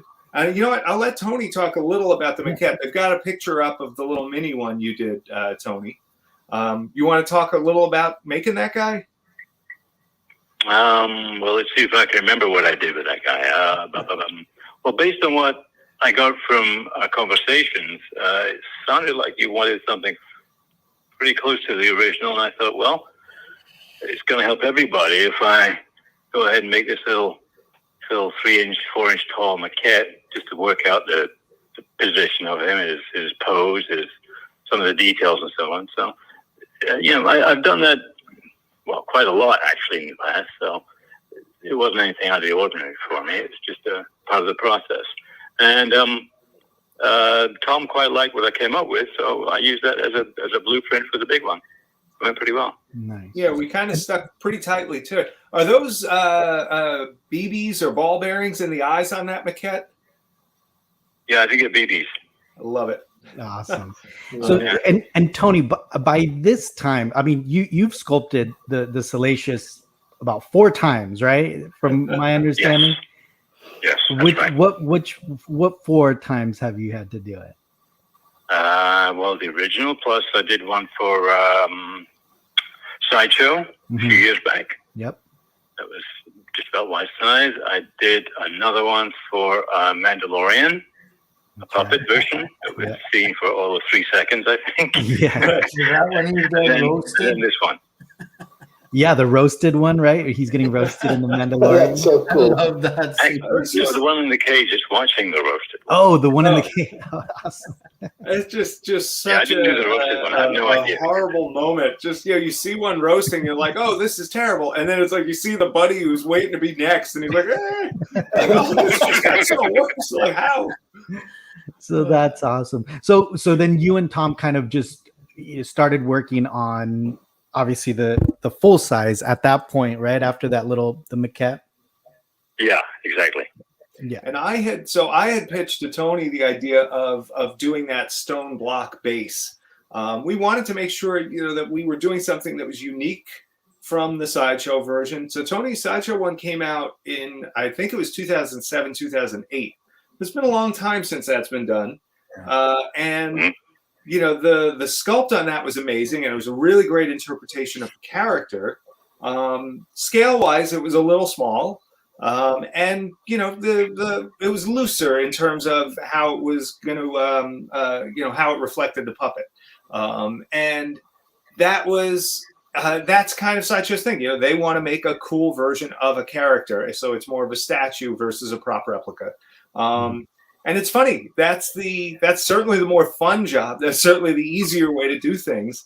But for us, we wanted to make sure we were getting the hair right. We wanted to make sure we were getting the proportions right, the wrinkles on the neck, all of that stuff. And Tony and I went back and forth during the sculpting process a fair bit. Most of the time it would just be we'd chat a bit, and then we'd sort of. He'd send some photos over, and I'd look at them, and Rob at the shop or our Lucasfilm rep would look at them, and then maybe our Lucas rep had a note, maybe we had a note.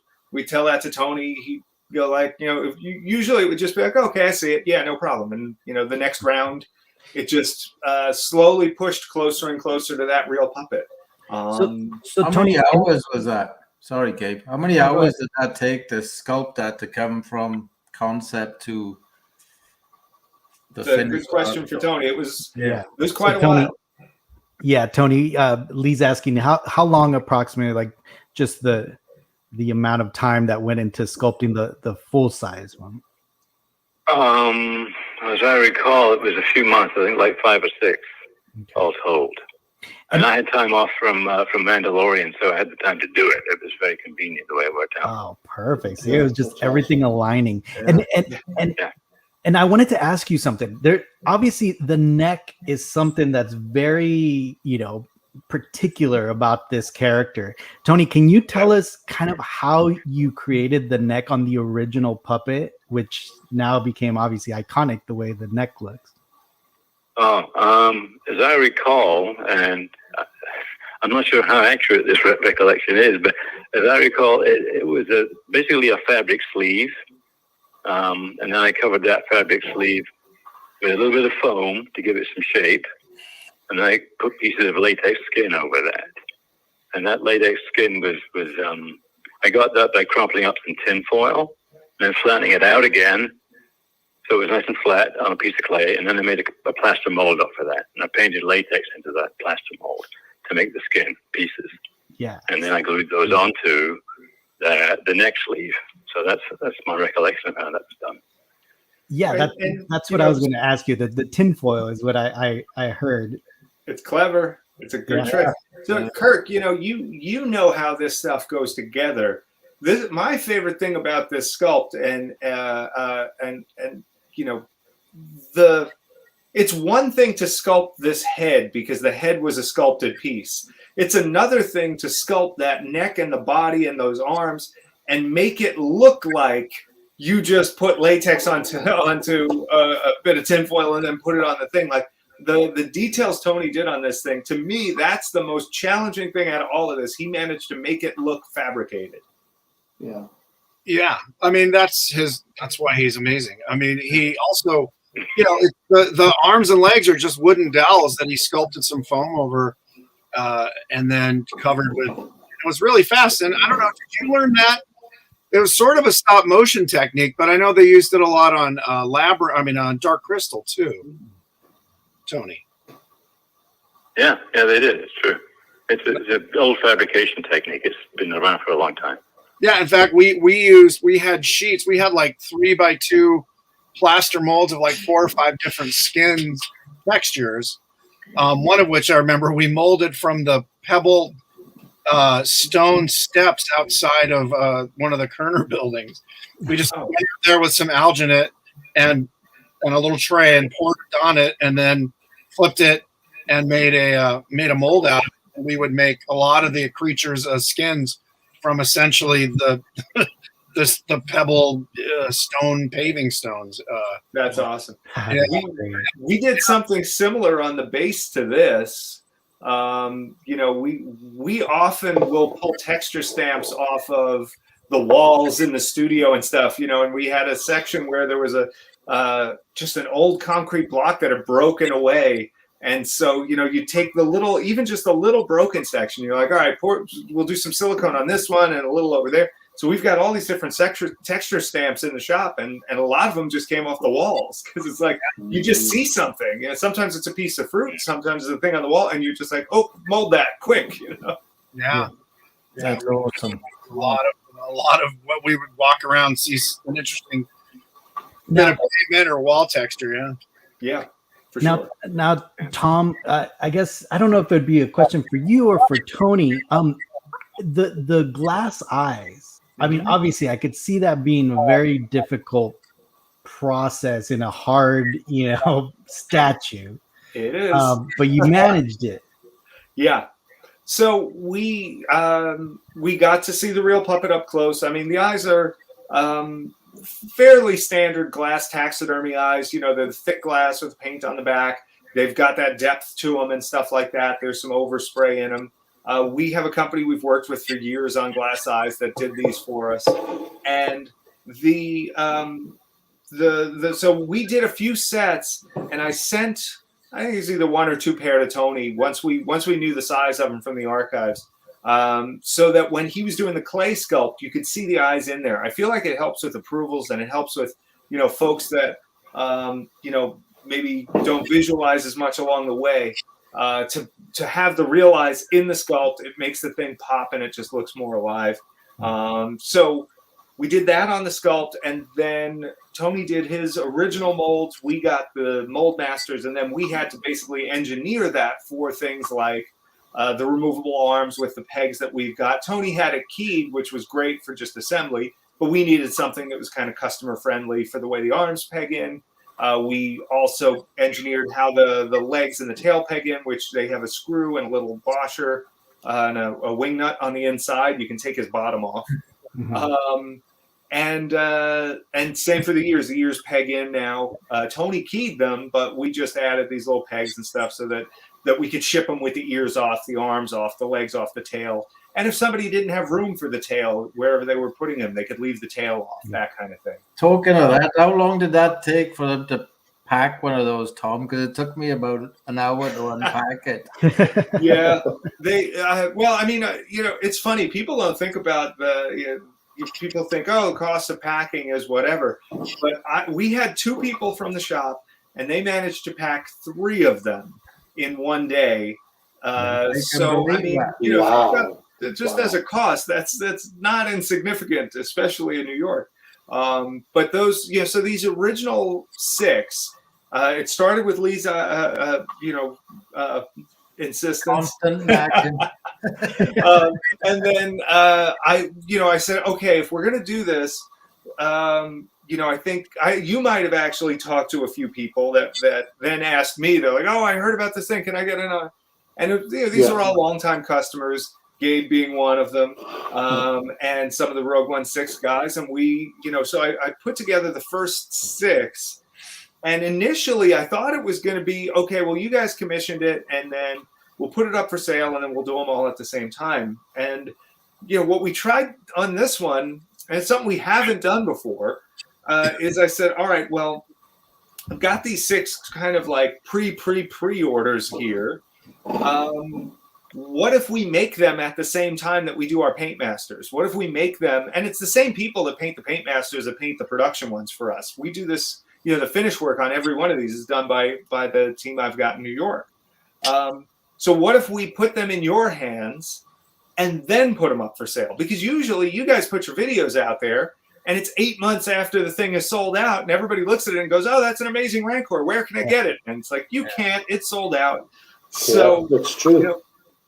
Now we've got people have a chance to see. Gabe did a great review the other day. The Rogue One 6 guys did a couple reviews. People are seeing this thing. They're seeing how it pegs together. They're seeing the skin up close. Tony's amazing sculpt. The pretty good paint that some of us did in New York. And it's the sort of thing where you get they're getting a straight 1-to-1 look at what is going up for sale on Tuesday. And that I think is really cool. It might be something we'll do again on a future thing. I guess we'll see how this one goes. Yeah. And yes, there's the plaque. Right, and that's what I was going to say. It's a signature edition. It's a dual signature. Tony McVey, the sculptor, and Tim Rose, the performer. It's I'm humbled that we get to work with folks like Tony. I was super grateful that Tim was excited about it too and wanted to.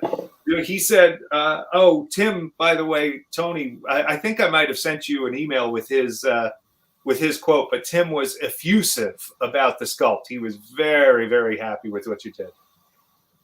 Oh, really? Oh, that's good to hear. I guess he knows that thing inside and out. Literally. Thank you for the rim shot, Kirk. Thank you. Yes. He's always got your back. I know. But yeah, and that was a little look at the base texture and stuff too. The base was sculpted by Patrick Louie, who's been working with me in New York for about 10 years now. He actually started as an intern in college. He came in, he didn't have much of a portfolio. He had a couple of pictures on like a flip phone, but we had a good vibe about him. He seemed like a good kid, and the work was bloody and disgusting. It was like real like gruesome horror stuff. But we brought him in, and he's a super talented artist. He can do anything you throw at him. And this was one of those where it was like, I want the base to look like this. I showed him some pictures of Jabba's dais. And he took it start to finish. It started as fabricated foam. Then he sculpted texture over top. then we did a very quick mold to make the master, and then did all the paint and everything. And he hand sculpted in Jabba's tattoo as an emblem on the front of the base, just to give it some other little bit of interest. And I cut up the first, patterned out the 2 leather pieces with Rob. Actually, Rob did the cutting. I just kept coming in and going, no, take a little off of here. I'll just take the credit on the next podcast. But it was, I went, I don't know about anybody else, but like the best part of my job is when I can go shopping every once in a while. I don't get to do it often anymore, but I had a Saturday. I went to the big fabric store up a few towns away, and I just went through all the aisles, and I'm like, okay, suedes and leathers and all of this stuff and all these different cool materials. And, you're layering them. You're like this one and this one, or this one and this one. I bought a yard of each from like 4 or 5 different fabrics, and we tried them all. And then we figured out like 2 that just had this cool kind of blend. Rob cut the patterns. I did the little distressing paint on them. And there we go. It gave him, he's got like his own little throne now. Yeah. It's a nice touch. It really is. Yeah. And speaking of the Jabba tattoo, Kirk or Tony, do you guys remember anything regarding that? Was that like a George decision, or was that already in the sculpt? Or I don't. I don't remember anything about that tattoo whatsoever. That was probably John Coppinger, right, over in England, was sculpting the full-size Jabba. With he was all maybe. Yeah, he was all done in England. We just did. I molded a little. Phil Tippett did a little sculpey thing like this, really, maybe 10 inches. And we molded that and cast it up in resin, and Phil painted it, and we sent it off to England. So it took something the size of, your shoe and made it whatever. So we did a replica of that. Right. That I love that concept model. It's one of my favorite little sculpts. Is Gabe pulling one out of the rafters there? I'm getting it. So we did a sculpt. There's only about 10 of them left, I think. If anybody is interested in, hold on, I got to go into like sales guy mode, otherwise they'll kill me at the shop. But there's about 10 of these left. And we digitally recreated that based on tons of photos that we took of the real one at the archives. It's actually was on display at the main house in the ranch for a long time. And right down to the jugs and all of that stuff. So we molded that as a 1-piece. I think it was a silicone mold or a urethane mold, but it was flexible. And then I think we cast up 2 or 3, one for George, one to go to England, and one to stay at ILM. Yeah. And that's exactly it. He had a big scrotum for the back of his head. That's right. 100%. That's what my wife says every time. She's like, I don't like that guy. It just looks like one giant ball. So that was an addition of about 250 pieces, and I think there's 10. It's like 10 or 12 left right now on the site. So that's definitely not one to wait on if anybody's been thinking about it. And Kirk said that's it. So I mean, that means it's right. Oh yeah, I'm molded it. That's great that you made that mold though, because I've heard of, I've seen it forever. And I know there was one in England, and I know, there's definitely the one that George had, and Phil had kept one. So maybe Phil had the one that was at ILM. Maybe that's the third one. Yeah. But it's just, I knew somebody had I think the one at the ranch is actually the original with the wood base, the actual wood base. Yeah, the Sculpey that he did. Yeah. And the one Phil had, it was definitely cast. So it was like I always knew someone made a mold of that, and now I know who. So thanks. Well, speaking of maquettes, and we'll go back to the Salacious in a little bit. But actually, before we move on, Tom, this Salacious goes on sale this Tuesday, right? This Tuesday, 12 p.m. So 12 noon Eastern time. It'll go up on regalrobot.com. There'll be a picture of him right on the front page. So in fact, if you go there right now, there's already a picture of him on the front page, and you click on that, and then you can see more pictures of him. You can see pictures, real close-up looks at him, at the base, all the details, the glass eyes, the real fur, all of that fun stuff, or the real fake fur, I should say. How many is the run? Only 150. So real small, which, you know, for us is a huge run. We're usually like 75, 80 pieces. We thought about doing 83 of them, you know, to kind of play off the year it was made. But Lucasfilm was keen to increase the size. They, you know, we don't want to leave people out in the cold. I feel like so many of the latest things we've been doing, they sell out so fast. My goal with all this stuff is like, I'd love it to be on the site for a week or two. You know, like I like that it sells, but I really want people to not be, you know, we had people on the last thing we did, those chess figures that were, you know, it was in their cart and they were typing their credit card information in and it sold out, you know?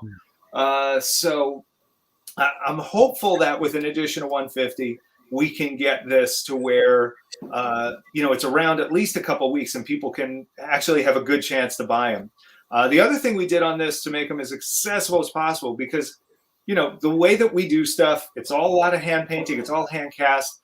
There's a ton of pieces on him to deal with. You know, the price is $39.99, and that's every one of these comes with the dual signature plaque, a COA, all officially Lucasfilm approved and licensed, yada yada yada. But we have done the longest payment plan we've ever done on the site. We're doing a 12-month payment plan for him. And those plans actually, you know, on our end, they add a bit of cost. They definitely add a whole bunch of time for Tracy and Christine and Katie at the shop and Eric.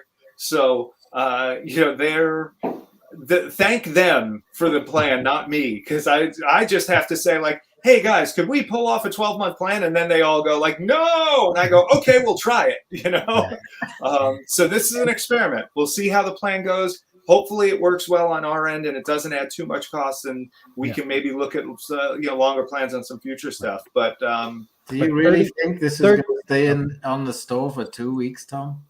I mean, I kind of hope. I do think. But well, at $39.99. Now the decimal, you gotta watch. Yeah. That Right. decimal. Yeah. Watch that decimal, Tom. Yeah. Could you imagine? Yeah. It's $40, and it arrives, and it's this big. You know? Not on the web. You know, when are these going to be available to ship?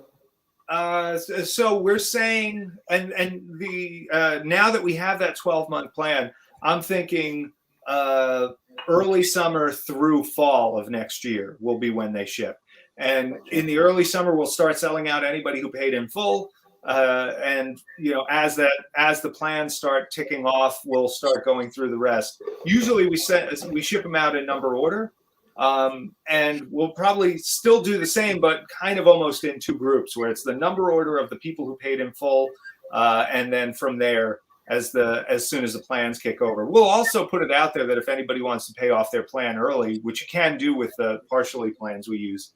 That they could do that, and then if theirs was the next number up, we would ship it out. That's Maria. She did some of the engineering on the connections. She helped work on refining the paint master and the mold master with me.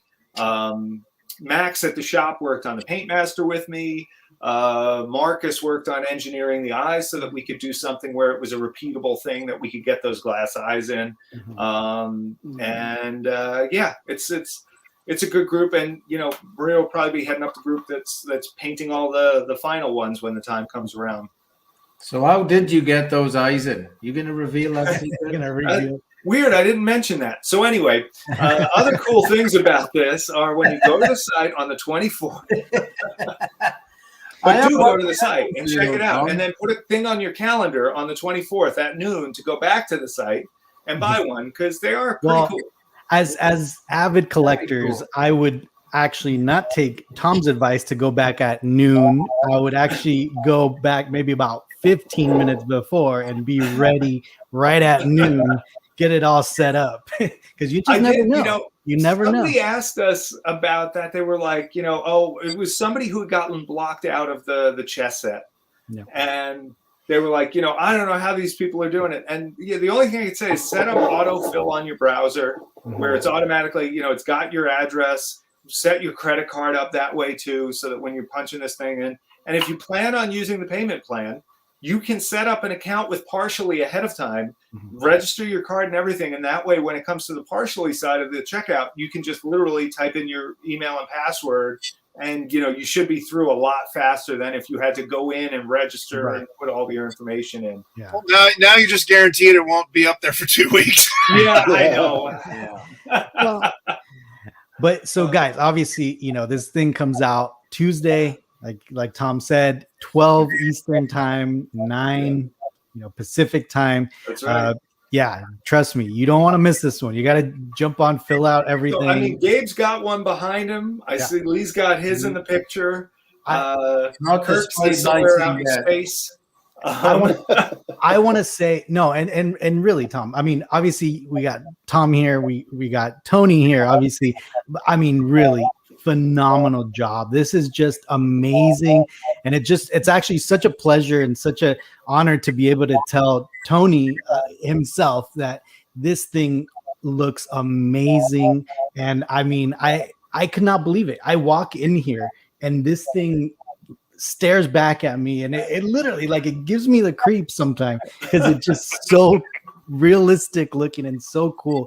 Just really great job, guys. Thank you. Yes. Oh, well, thank you very much. I appreciate that.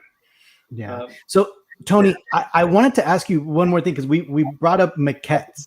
You worked on The Mandalorian, and it took me a long time to find this because our buddy Lee is like the biggest fan of the little baby Yoda creature.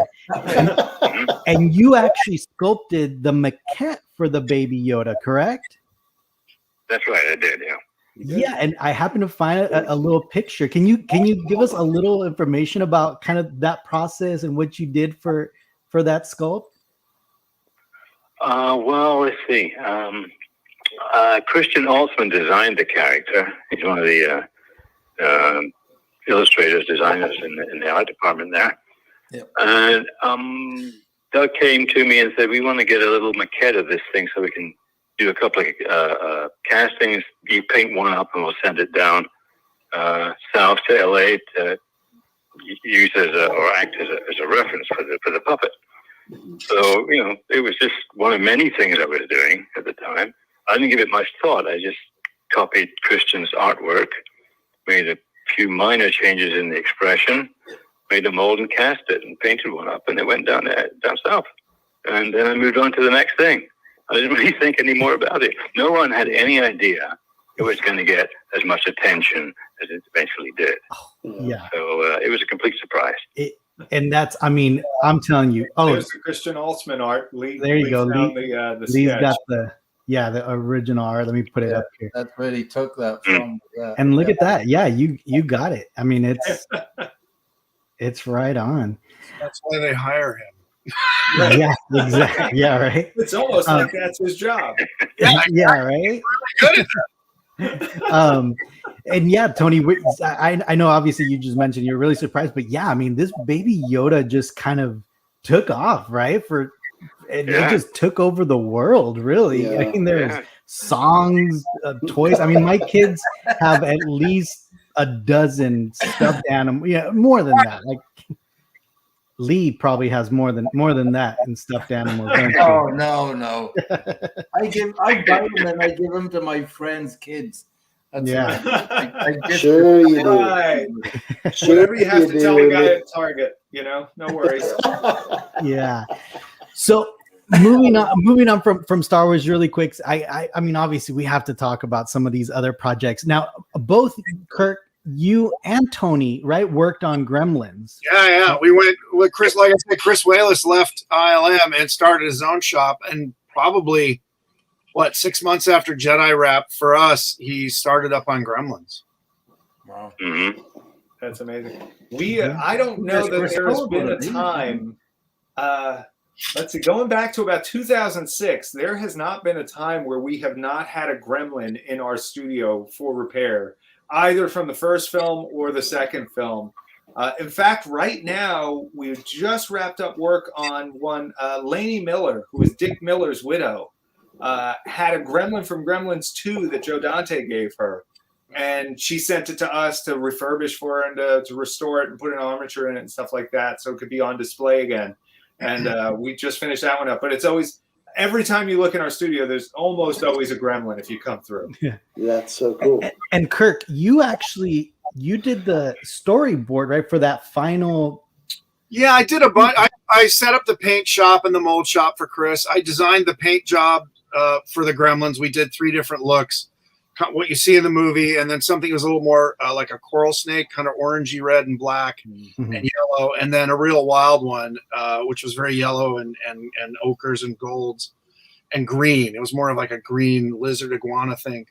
And they went with more of the subdued thing. And so I painted probably a good 50 of them, and then I painted I made all their eyes. We just took hemispheres, acrylic hemispheres, and I again designed 3 or 4 different eyes, not too far away from what they ended up, but just trying different things. And back in the day, because you were the factory, that you didn't send them out, you had to figure out the process. So it was like, paint the iris, then paint the back, and scratch the veins in, and then do the final coat. So I did a lot of painting on that, and then some puppeteering on set, and yeah, yeah, right. That's a cool approach on that too, though. So it's it was the black iris, then the yellow, and then scratching in the veins, and then the red was the last pass. Yeah, and exactly. I made a little vacuum formed slit for the eye, so they'd match. You could just nice. Pop it in, spray it with the airbrush, do the next one, just do all the irises first, and then you'd paint it yellow or that yellow gold, and you wouldn't fill it all the way because you wanted bloodshot. You needed the rim. And then it was scratched out around to make the I don't know what you call that stuff, the fibery looking stuff around the and then paint it like a kind of a rare. It's really a vermilion, really, and then. Yeah, so I probably spent 2 days just painting eyeballs. Those are awesome, man. And Tony, I have a picture up on here that has you with one of the Gremlins. What part did you take in kind of working on those? Well, Chris hired me to sculpt the Gremlin. So based on his maquette, he made a little, 6-8 inch tall maquette of the thing. So I used that as a reference, and I sculpted the big one, the final size one. I think Chris got a little panicky because I was taking too long to sculpt it. So he got on one leg and Randy Dutra got on the other one while I was still finishing up the body and the arms and stuff. So between us, we got that thing finished. It was molded in silicone, and then I think maybe plaster too. They did a whole bunch of different body parts and so on in silicone and make molds off of those. Yeah. For the latex versions, and I also did some 3 or 4 mogwai faces with different expressions. A sad one, a surprised one, a horrified one, that kind of stuff. So I did a little bit here and there. I wasn't on that film for very long, like maybe 3 months. There was only one Gremlin sculpt, and that's the one you're looking at in the photo. There weren't multiple Gremlins. Wow, I didn't realize that. Yeah, there was just one. We would paint them a little different, or then modify the bodies, just usually because of the mechanics. And so, just again, the factory was just probably 3 of us molding, casting, and painting. So over time, the molds probably got a little funky. I think there were. I'm sorry. Go ahead. I think at the end of the movie there were probably 120 Gremlins that were made. Some of them were just stuffies on the top of a helmet for the. I think by the time you get to 120, it's basically just like, the mold is so worn out, everything just looks like a marshmallow. Yeah, we had that's why we made the silicone master, so we could pull fresh molds. Because you're baking for the faces, a lot of them were baked in foam latex, and so you can only use those molds about 12 times, and then they just turn it up. So. Yeah. Yeah, we ran into that with our production stuff. I mean, even on resin things, you've got to, it's every 25, 30 castings on something with a lot of detail. You've still got to make new molds. I love the face sculpt you did on the Gremlins 1 Gremlin there, Tony. There's just those deep, deep recesses and the real popped brow. Like it's purely evil looking, but it's got a lot of pop. It reminds me of, like something like a Blaine Gibson or something like that Disneyland. You look at it and you get a read on it like that, Mm-hmm. Oh, that's good to hear. Thanks, I appreciate that. Yeah, that's good. Well, I give Chris credit too for designing something that didn't look like anything that came before. Yeah. And he knew Tony was an amazing sculptor, so it's such a great team because Chris's designs. I mean, for years I would say he's one of the few creature guys that designed creatures that didn't look like, oh, it's a gorilla with scales, or it's a, it's the alien, but it's got eyeballs down its chin or whatever. It really was a unique design. And then Tony's sculpts, if you haven't noticed by now, have so much personality to them. For sure. The combo, I still just think it's one of the best creature designs in our generation. Yeah, awesome. It's awesome. And thank you so much for sharing that. Now, Tom, I want to bring up, because we got Kirk here, and you recently posted a picture on your Tom Spina designs of this costume, which does that bring back bad memories for you, Kirk? So great memories. So you'd never know looking at this guy in this captain's hat who this guy really was. Hold on, I got it for you guys. So let's hold on. Let's watch this. Oh, geez.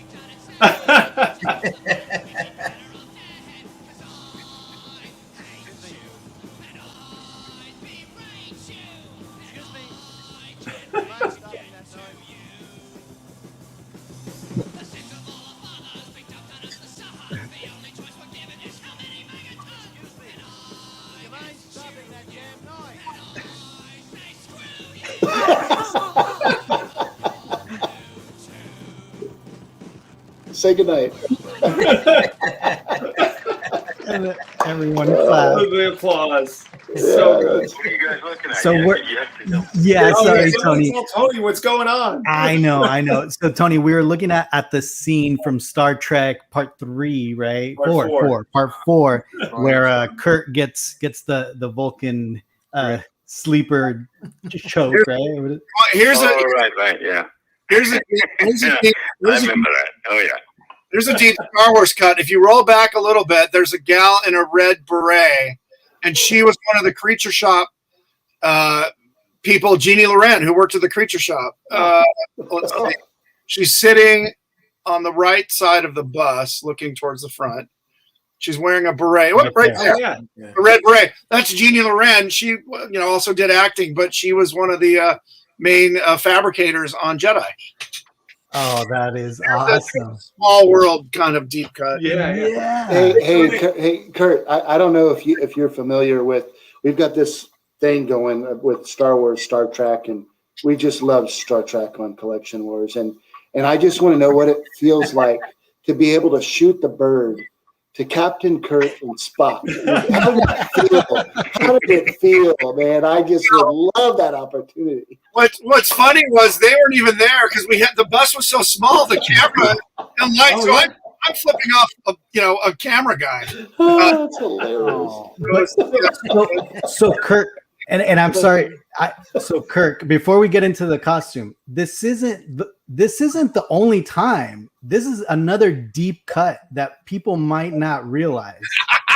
You were also in the new Spider-Man movies as that character, right? That is Kevin Feige's all his thing. He's like, I was pitching a thing to Marvel, and he was saying, I don't look that bad in real life, but I tried to look as and they were shooting Spider-Man, and he and I were having a meeting, and he was late because he had a flat tire or something. So he comes in kind of like, hey, sorry, I'm late. I can't really hang. I got to go. I said, oh, where are you going? He said, I'm going to New York. I said, I'm going to New York on Friday. And this was a Wednesday. He said, I said, where are you going to New York for? He's like, we're shooting the last few scenes of the Spider-Man movie. We're shooting in a location in Queens. I said, oh, cool. He said, when are you going? I said, on Friday. He goes, and he literally in the room, he goes, oh my God, we should put you in the movie. You could be the punk on the street, and you can flip out Spider-Man, or you can be up the boombox. And I said, well, I'm not going to get the mohawk. And he goes, no, you just go like you are. It's like 30 years later. And he kind of pitched it. And I went, okay. Oh, that's hilarious. Yeah. If you want to do it, I said, yeah. And Kevin is a huge Star Trek fan. In fact, the reason I'm friends with him is I met him at a Comic-Con party through a mutual friend, the composer Michael Giacchino. And Michael introduced me. He said, "Oh, this is Kirk Thatcher." And Kevin, so he's introducing me to like 10 of the Marvel guys. And Kevin's standing there, and he literally goes, wait, the Kirk Thatcher? Like, Kirk Thatcher from Star Trek 4 was a punk and played the song and like kind of named as my resume. And I thought Michael was punking me. I went, "Wait, yeah?" And he comes up to me, I swear to God, shakes my hand and goes, "Thank you. It's such a pleasure to meet you. You're the reason I got into the film business."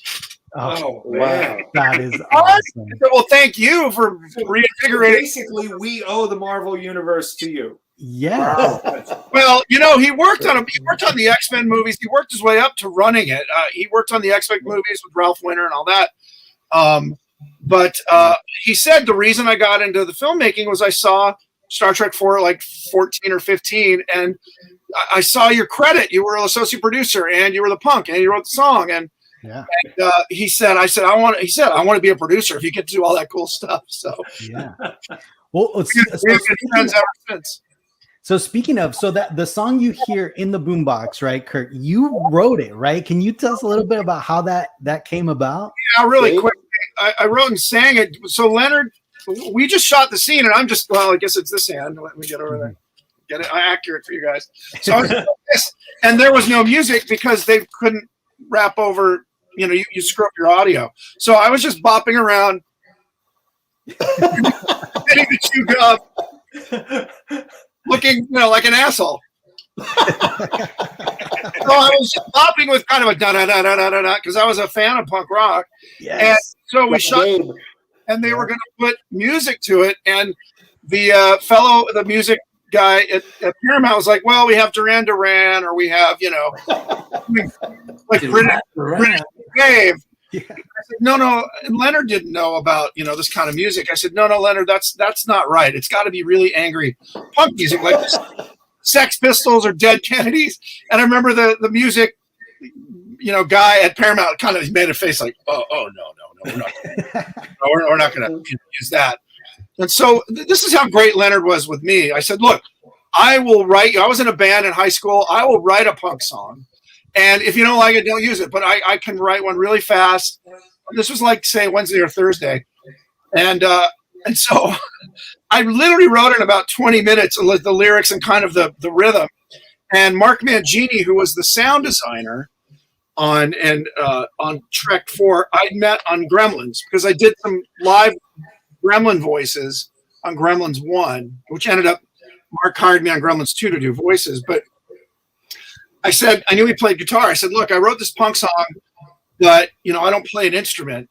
So he said, cool. So we recorded it in the sound in his office with, we wanted a crappy mic because real homegrown punk was not, done in studios.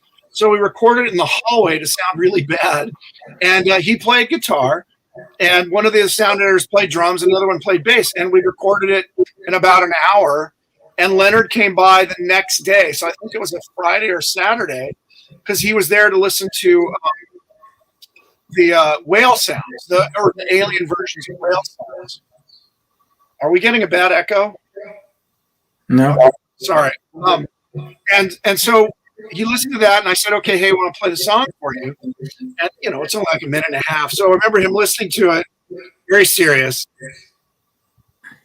And it's over, and he looks at me and goes, "It's awful." No, he goes, "So it's perfect." He cracked a big joke. And I was like, "Seriously?" He's like, "Yeah, it's perfect. It's horrible. It's perfect." So, and I say "screw you" was in there exactly for that moment when I took him off. So let's. I'm gonna play a little bit of it. Kudos to the editing on that. That's just chef's kiss.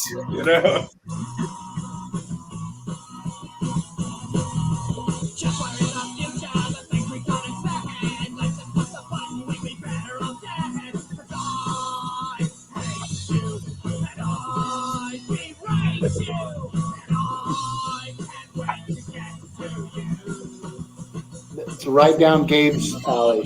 Yeah.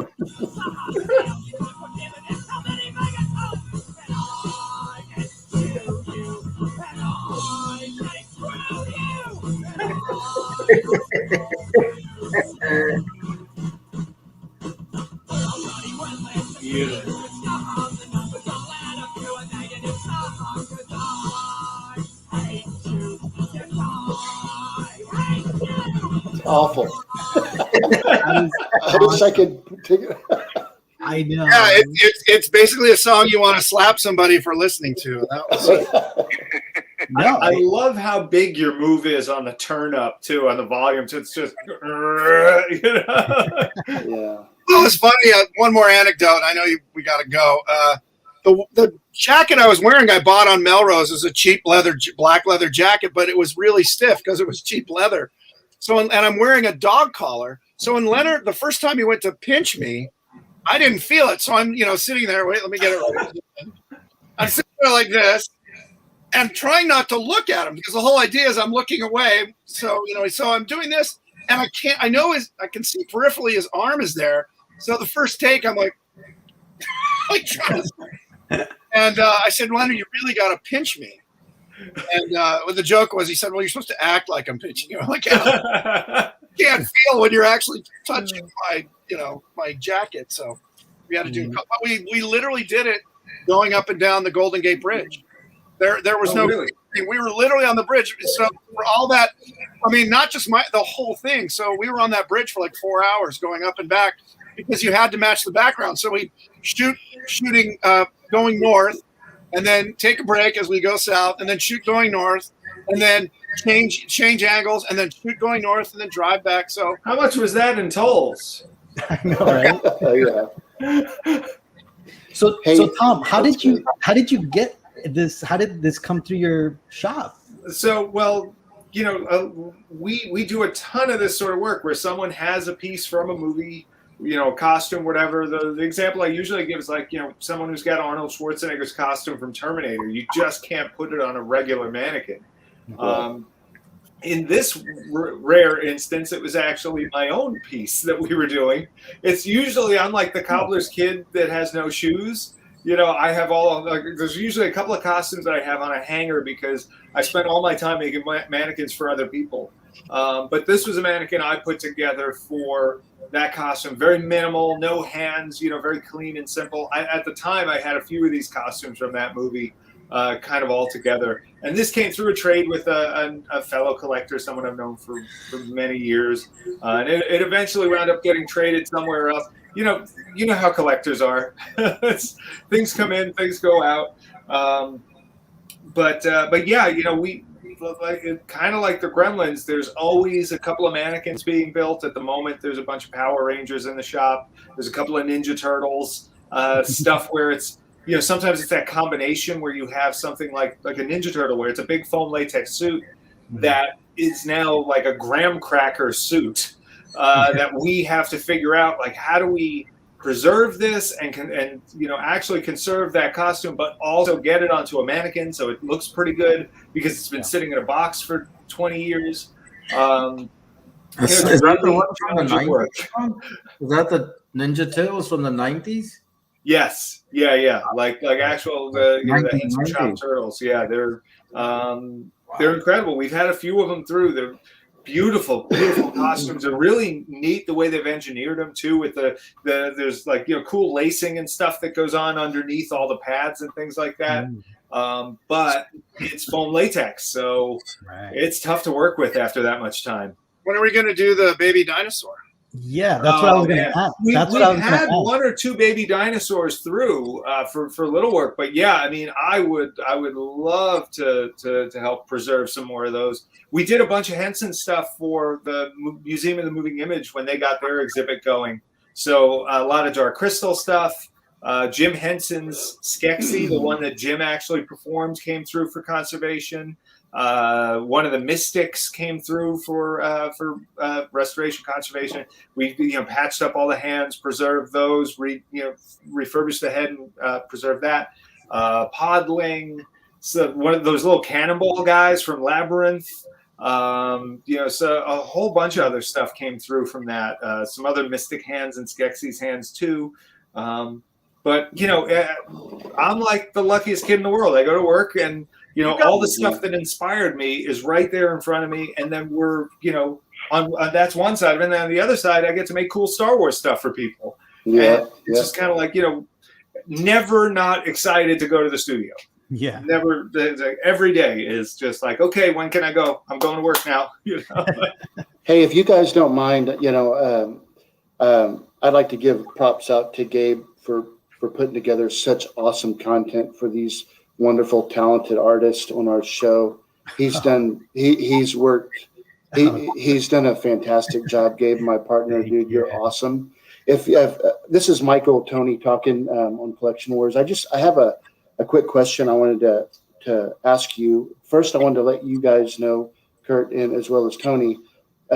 So I'm 51 years old now, and when I was 18, right out of high school, I left Texas and went up to California, and I was lucky enough. I snuck on a few lots and got to meet some cool people, and I worked for a model shop called Landmark Entertainment Group. I don't know if any of you, if you're familiar with that company. But anyways, right past that, I decided to come back to Texas. But yet, the heart of what I wanted to do, and Tom might not even know this, was to be a part of the creature shop, work in the model shop. And, so I thought it would be smart to jump on an airplane and fly to San Rafael, California. This is 6 years after Jedi. And like so many passionate, now collectors or enthusiasts of Star Wars, I wanted to be a part of Lucasfilm so much. And when I went in to try to get on there, through the security tower, my whole deal was I had fibbed to them a little bit that I had an internship interview with the model shop in the creature effects shop. And they looked on their little board and looking down, and they couldn't find my name. I don't know why, except for the fact that I wasn't on there. But I ended up getting arrested that afternoon at Skywalker Ranch. But all kidding aside, Tony, I want to know, you were relatively new in the industry. I know that was you had gotten a lot of from where you were from, and then being able to come over and work on a film like Return of the Jedi, and being able to meet these incredible artists. What was it like to be a part of Return of the Jedi? Go through all of the things that you guys went through, and then to be able to sit in a movie theater for the first time and watch it. What was that like for you, Tony? At the time that I was doing it, I don't think I really appreciated what I was into there, what was going on. I mean, it was certainly novel and very interesting and challenging, but you don't really appreciate these things until way after the fact, and you can look back on it and see just how important it was in some ways to a whole bunch of different people, and how influential it was, and what a landmark it was. And I've only recently, to be honest with you, come to appreciate what an event it was to work on that movie. Right. I wasn't really that aware of it at the time, and I was kind of involved in trying to promote my career and see what was next. Yeah. So this kind of stuff comes to over time. And looking back on it, I can see it was a very unique experience. And I'm really honored to have been a part of it. Yeah, you can tell you're very humble. Yeah, that's awesome. Yeah, so Kirk, what about you? Yeah, I was going to say Kirk was a little younger on that movie. Yeah. Did that bring some extra enthusiasm when you saw it in the theaters? Well, Star Wars hit me between the eyes at 15, and I said, I'd already wanted to make monsters and movies, and so I went, I want to do that. And then I met Joe, which was, incredibly lucky. Yeah. So I kind of knew I was, I used to joke I would have paid them if they'd let me. I knew what I was working on, and to me, my personality, if you can't tell, is I'm fairly garrulous, and I'm an enthusiast, which it's awesome. I go into something going, this is cool, and so what I did I ran around meeting everybody. It wasn't just I met Sid Ganis, who ended up running Paramount when I was there. I met Bob Beecher, who became the COO of Henson when I was there. So you meet these people who end up, especially I worked on, or Tony and I worked on the biggest movie that year that was made in terms of budget and in terms of what it made. Okay. And so and then just being an ILM, I worked on that, and E.T. and Poltergeist and Star Trek 2 and 3, and it just you get to. I said the first 10 years of my career way outshadow the next 30 years of my career. In that, it was the 80s, and they were just making movies like that, And, then it kind of moved into CG in the 90s, which wasn't my thing. But I was really grateful and aware and super excited to the point of, Tony can probably speak to this, the point of being annoying. I was just so giggly all the time. And and Tony was. Well, I wasn't going to go there, but yeah, okay. It was Ken. So when I first left ILM after almost 2 years to go work at Gremlins, they would do these going away cards that everyone signed, and I still have mine. Ken Ralston drew it, and it's me in my Greek fisherman's hat, which you can see in those documentary things. Yeah, it's got this big idiotic grin like this, and I'm covered in plaster and latex and goo, and it just says "So long, goof." And I was just this big goofy guy who was just super happy all the time. So I appreciated it then. I appreciate it now. It's luck and also knowing what you want to do when you're 10 years old. But besides the job, it was the relationship. Tony and I have been friends for 40 years. Phil Tippett, Joe Johnson. Joe Johnson I've been friends with for 45 years. And just having friends like that, not even the work thing, just people who are so talented and so generous with their knowledge. Nobody's ever screw off, kid. I'm a genius. Everyone's like, really? You like what I do? Thank you. What do you want to know? I think that's all true artists, except Carlo Rambaldi are Whoops.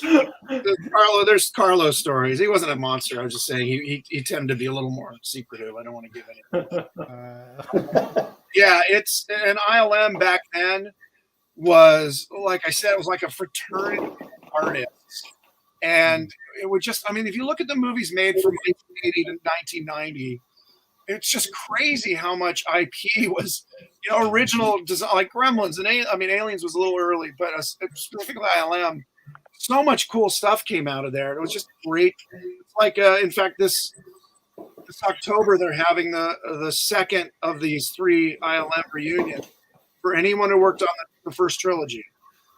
We did one 4 years ago. It was, so the idea was every 40 years? So 77. So 2017 was for Star Wars. 2019 was supposed to be for Empire, but COVID and everything came in, and so it got bumped to now 2021. So we're doing that one. I don't know if they're going to do the Jedi reunion in 2 years, but also I was the youngest guy there. I'm 60 in 9 months. So a lot of those guys are leaving this plane of existence, which is sad. So it's really great to get together and see.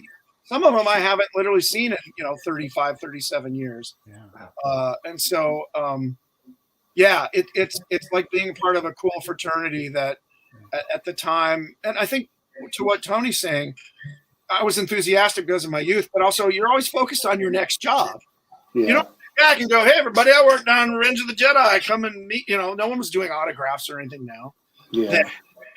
And so you're just so focused on how am I going to pay my mortgage, or you got to hustle. Yeah, and you don't know how good a thing. You'll work on a movie and it's 2 years later when it comes out, so you don't know if it's going to be a hit. I worked on E.T. I painted E.T.'s arms and hands and some extra skins. Wow. And I went back to ILM and I said, "Oh my God, Spielberg's making the worst movie ever." When I went in there, it's E.T. just standing there with his mouth open, and it's a terrible design in terms of looking like it could exist. He's got a turkey butt sits on his feet, a head on a neck that would never biologically support a head that big. And so I just remember going, this is just awful. Like, what a train wreck. And then the movie comes out, and I was like, okay, I was wrong. I admit it. But, that's crazy. You see movies that have great. Kirk, I thought the same thing about that. Yeah. Yeah. Tony made I me have the same opinion about E.T. It looked terrible. It was a horrible looking design. How the hell could they approve such an ugly thing? But they did, and it worked out. Tony made me a little sculpt of E.T.'s head mounted on a plaque, and his eyes are crossed, and the little word plaque, I don't know if you remember this, Tony, says ouch. Oh, I do remember that. Yeah. That's a great story. I love those stories. That's so cool. Can I do a follow-up question there? So obviously, you know, with amongst, you know, artists, there's a lot of respect, you know, going back and forth, working on these movies. Did you guys ever run into it, like any situation with like some of the actors, like on set, kind of a little bit of maybe some ego there, or a little, you know, a little memorable moments with the actors? I would say go ahead. Tony? Well, because I never interacted with the actors that much. I was always behind the scenes. Kirk may well have done so, though. You know, he's I was on he gets into situations like that. Yeah. I was on location for almost 6 months, about 2 or 3 in the desert for that was, you know, Jabba's barge, and then another 2.5 in Oregon, Brookings, Oregon, and yeah, there I am on the. Oh, there you go. I will say Carrie Fisher was super fun to hang out with. I'm sure. She would go dancing with the crew. We'd go out, you know, those of us who had the energy would go out dancing at whatever little tiny club we found in Yuma, Arizona, and she'd be there having a good time. Mark Hamill was super sweet. His son was like 2. So he didn't really go out and party with the crew, but you could stop by his hotel room. Like we were all in Yuma in particularly. We were all in this one big like Holiday Inn. We basically took it over. And he would sit out on his patio, which kind of faced the pool area. And you could stop by and say hi and just, you know, chat with him. He was so Harrison kept to himself. He smoked more pot than anyone I'd ever seen in my life. So that's why he crashed the plane. Well, you would walk by his trailer, and my buddy Peter Rob King was his makeup artist. He would walk. We were going to go to lunch, so I'd wait for him. He'd open the door, and it was like a Cheech and Chong movie. This cloud, and Peter reeked of pot. I'm like, That's awesome.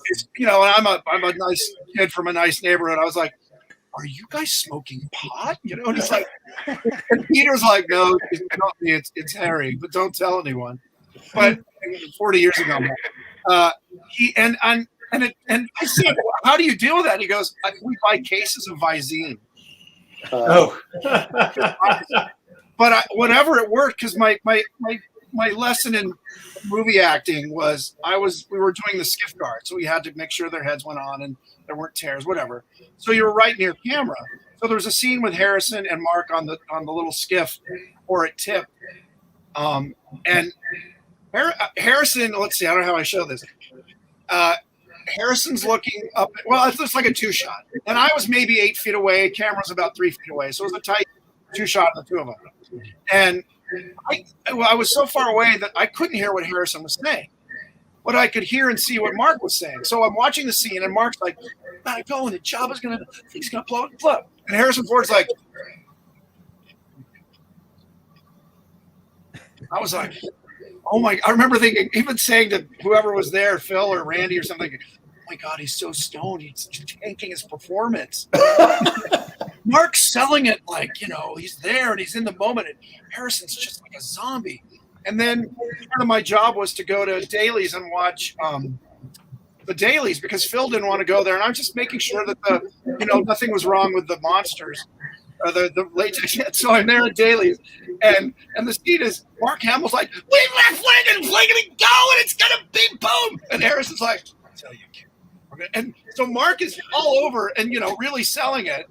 I don't want to say he's overacting, but big. And Harrison's just like, "I'll tell you, kid." And you're just like, oh, you just sucked into it. It's like that Gary, friend of mine who was friends with Harrison, said his school of acting is fill in the blanks.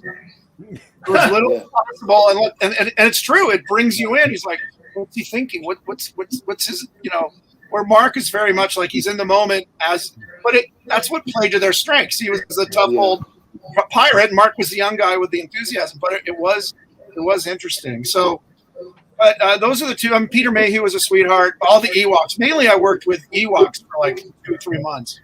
Wow. I became really dear friends with some of them. I'm still friends with. Mike Edmonds is still a friend, and Kevin Thompson is a good friend. Oh, yeah. And it was great. I mean, no one I ever met was a jerk.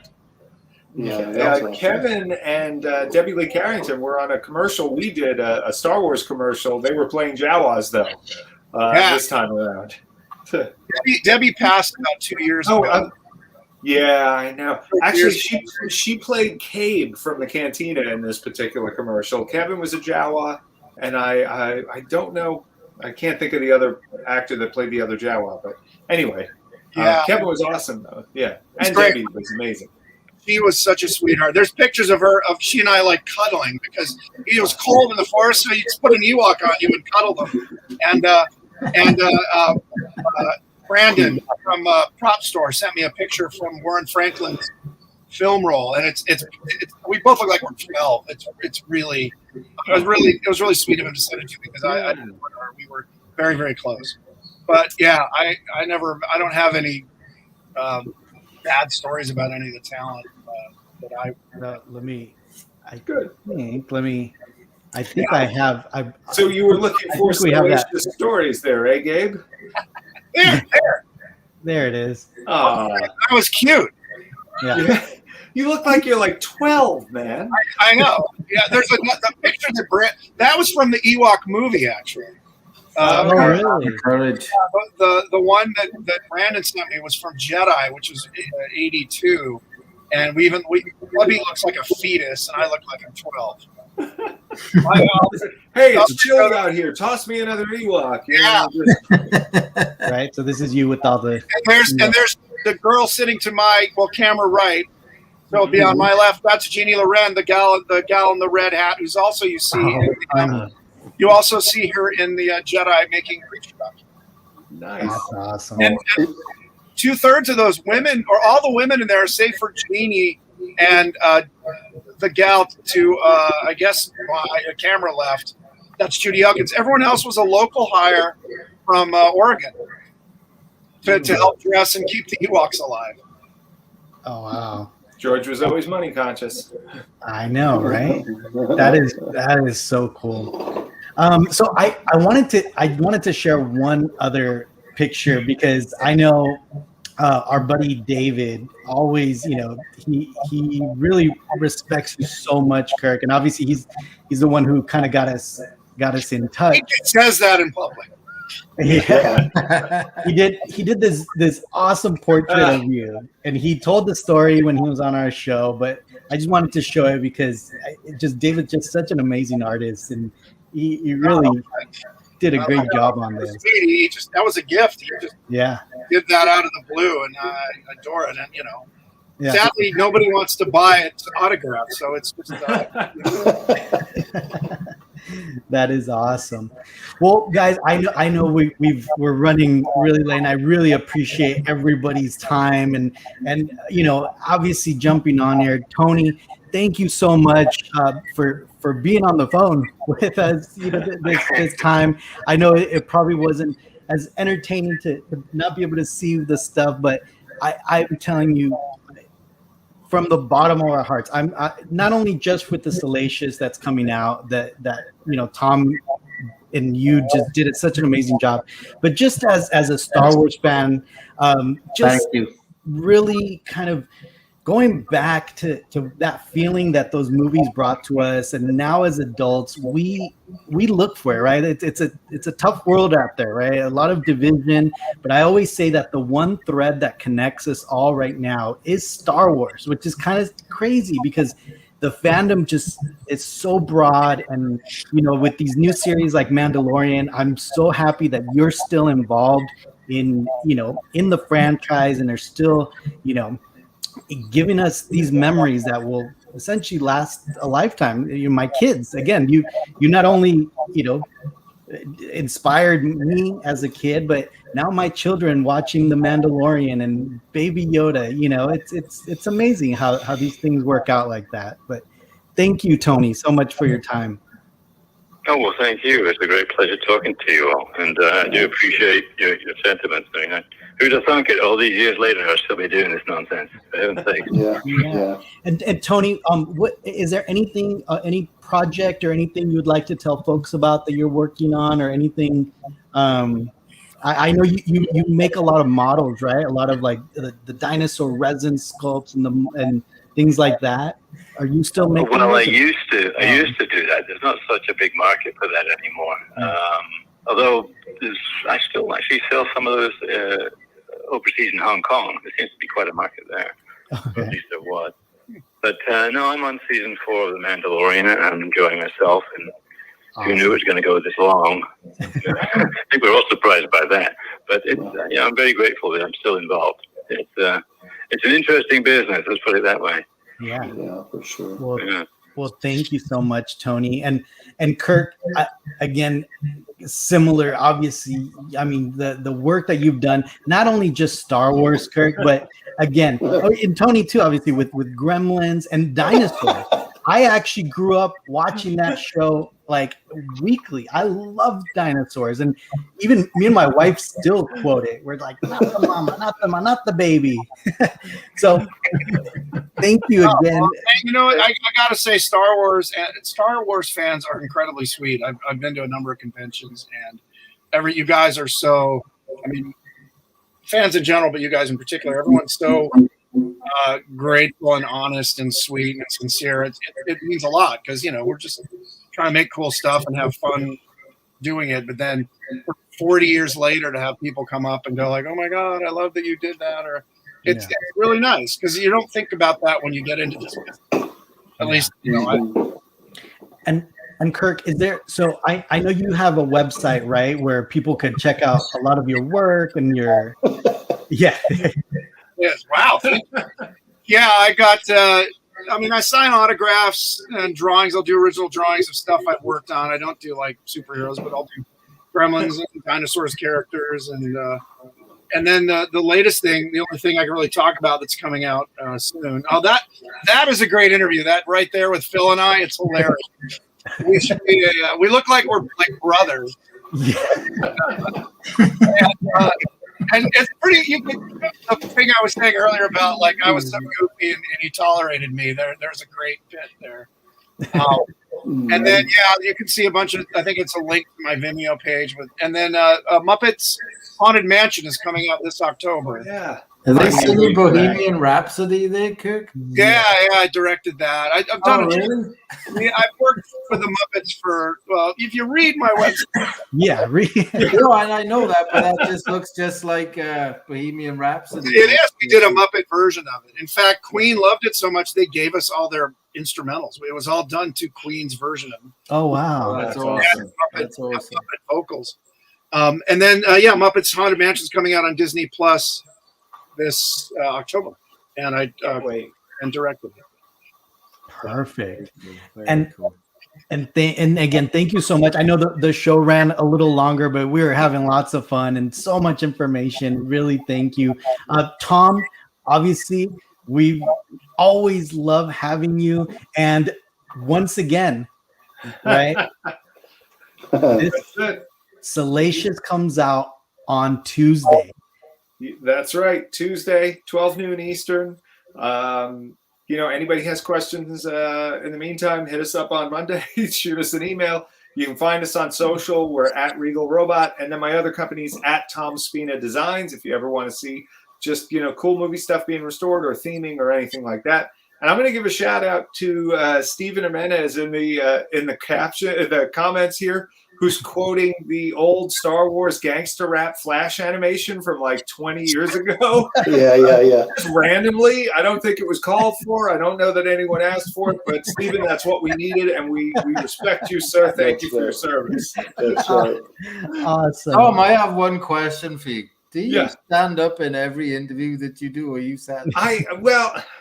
I have a bad back. I have a standing station at the house. Oh, okay. I try to avoid sitting for really extended lengths of time, and I know that that's the way these podcasts go.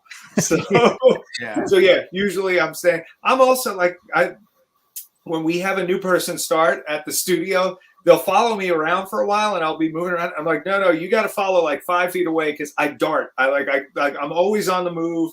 There's always bouncing back and forth, and guaranteed, you follow too close, we are gonna crash into each other at some point. That's funny. And Tom, if you want to hold one of those Salacious Crumbs back for the guy who puppeteered him in the special, Just some guy, yeah, I'll say maybe that has to be. Maybe we need to do like an extra signature plaque for the Billy D. Williams special. There you go. One for me and one for whoever the bidder is. Oh yeah, I get Billy. Yeah. Yes, exactly. Well, thank you again so much to our guests. Thank you, Lee. Thank you for jumping on and hanging out. Pleasure to be here. And thanks to Tony and thanks to Tom for making this come to life. And sorry for messaging you weekly, monthly, whatever it was. But yes, thank you guys. It's I never thought I'd get this thing that just looks just like he stepped out of the movie. And Congratulations, Lee. Thank you. And I pranked Tom pretty good last Saturday. Oh, yeah. That was bad timing on the whole, but it was he gave me that like, hey, the box arrived, call me. It was one of those like, oh, don't you start like that, because that usually, no. I saw them pack that. There is no way. But yeah, so Lee's got number 1. I got number 6. So only 144 left, right? That's right. So and they all go up next Tuesday. 43. There you go. Sorry. Yeah, there you go. I love that, Tyler. Thatcher. I can pay you over 3 years unless I sell a TV series, and I can buy 3 of them. But we'll talk. For sure. Yeah.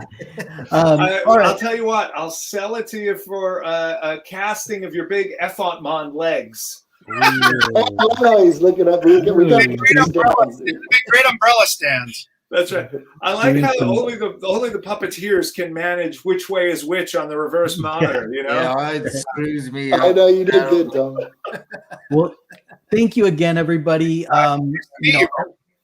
Everybody that hung out with us throughout the whole time, thank you again. And guys, next week we're gonna be all hanging out in LA in Disneyland. We're gonna probably try to do a little live stream on Saturday Disneyland. So make sure you stay tuned.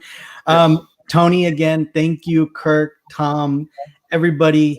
Michael, any kind of final words before we end this? Yeah, I just, Tom, always thank you for coming on the show. You're a super awesome human being, and you're doing a great job over there at Regal Robot.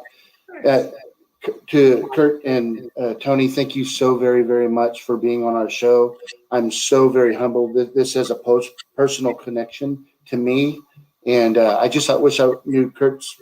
I could have whipped his name out when I was going through the tower over at Skywalker Ranch. I might have been able to get in, but not get arrested, or it might have got me in jail quicker. I don't know. He's pretty loud, But all kidding aside, you guys are fantastic.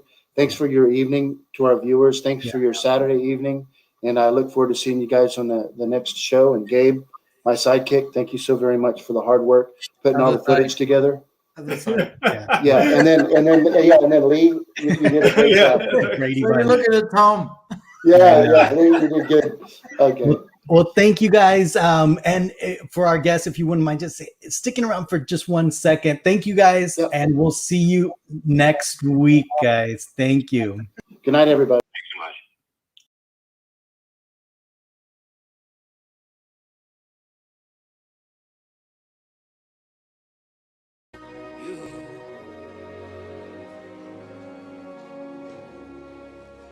Hey, did everybody go to lunch? What's going on here? Hey. Hello in TV land.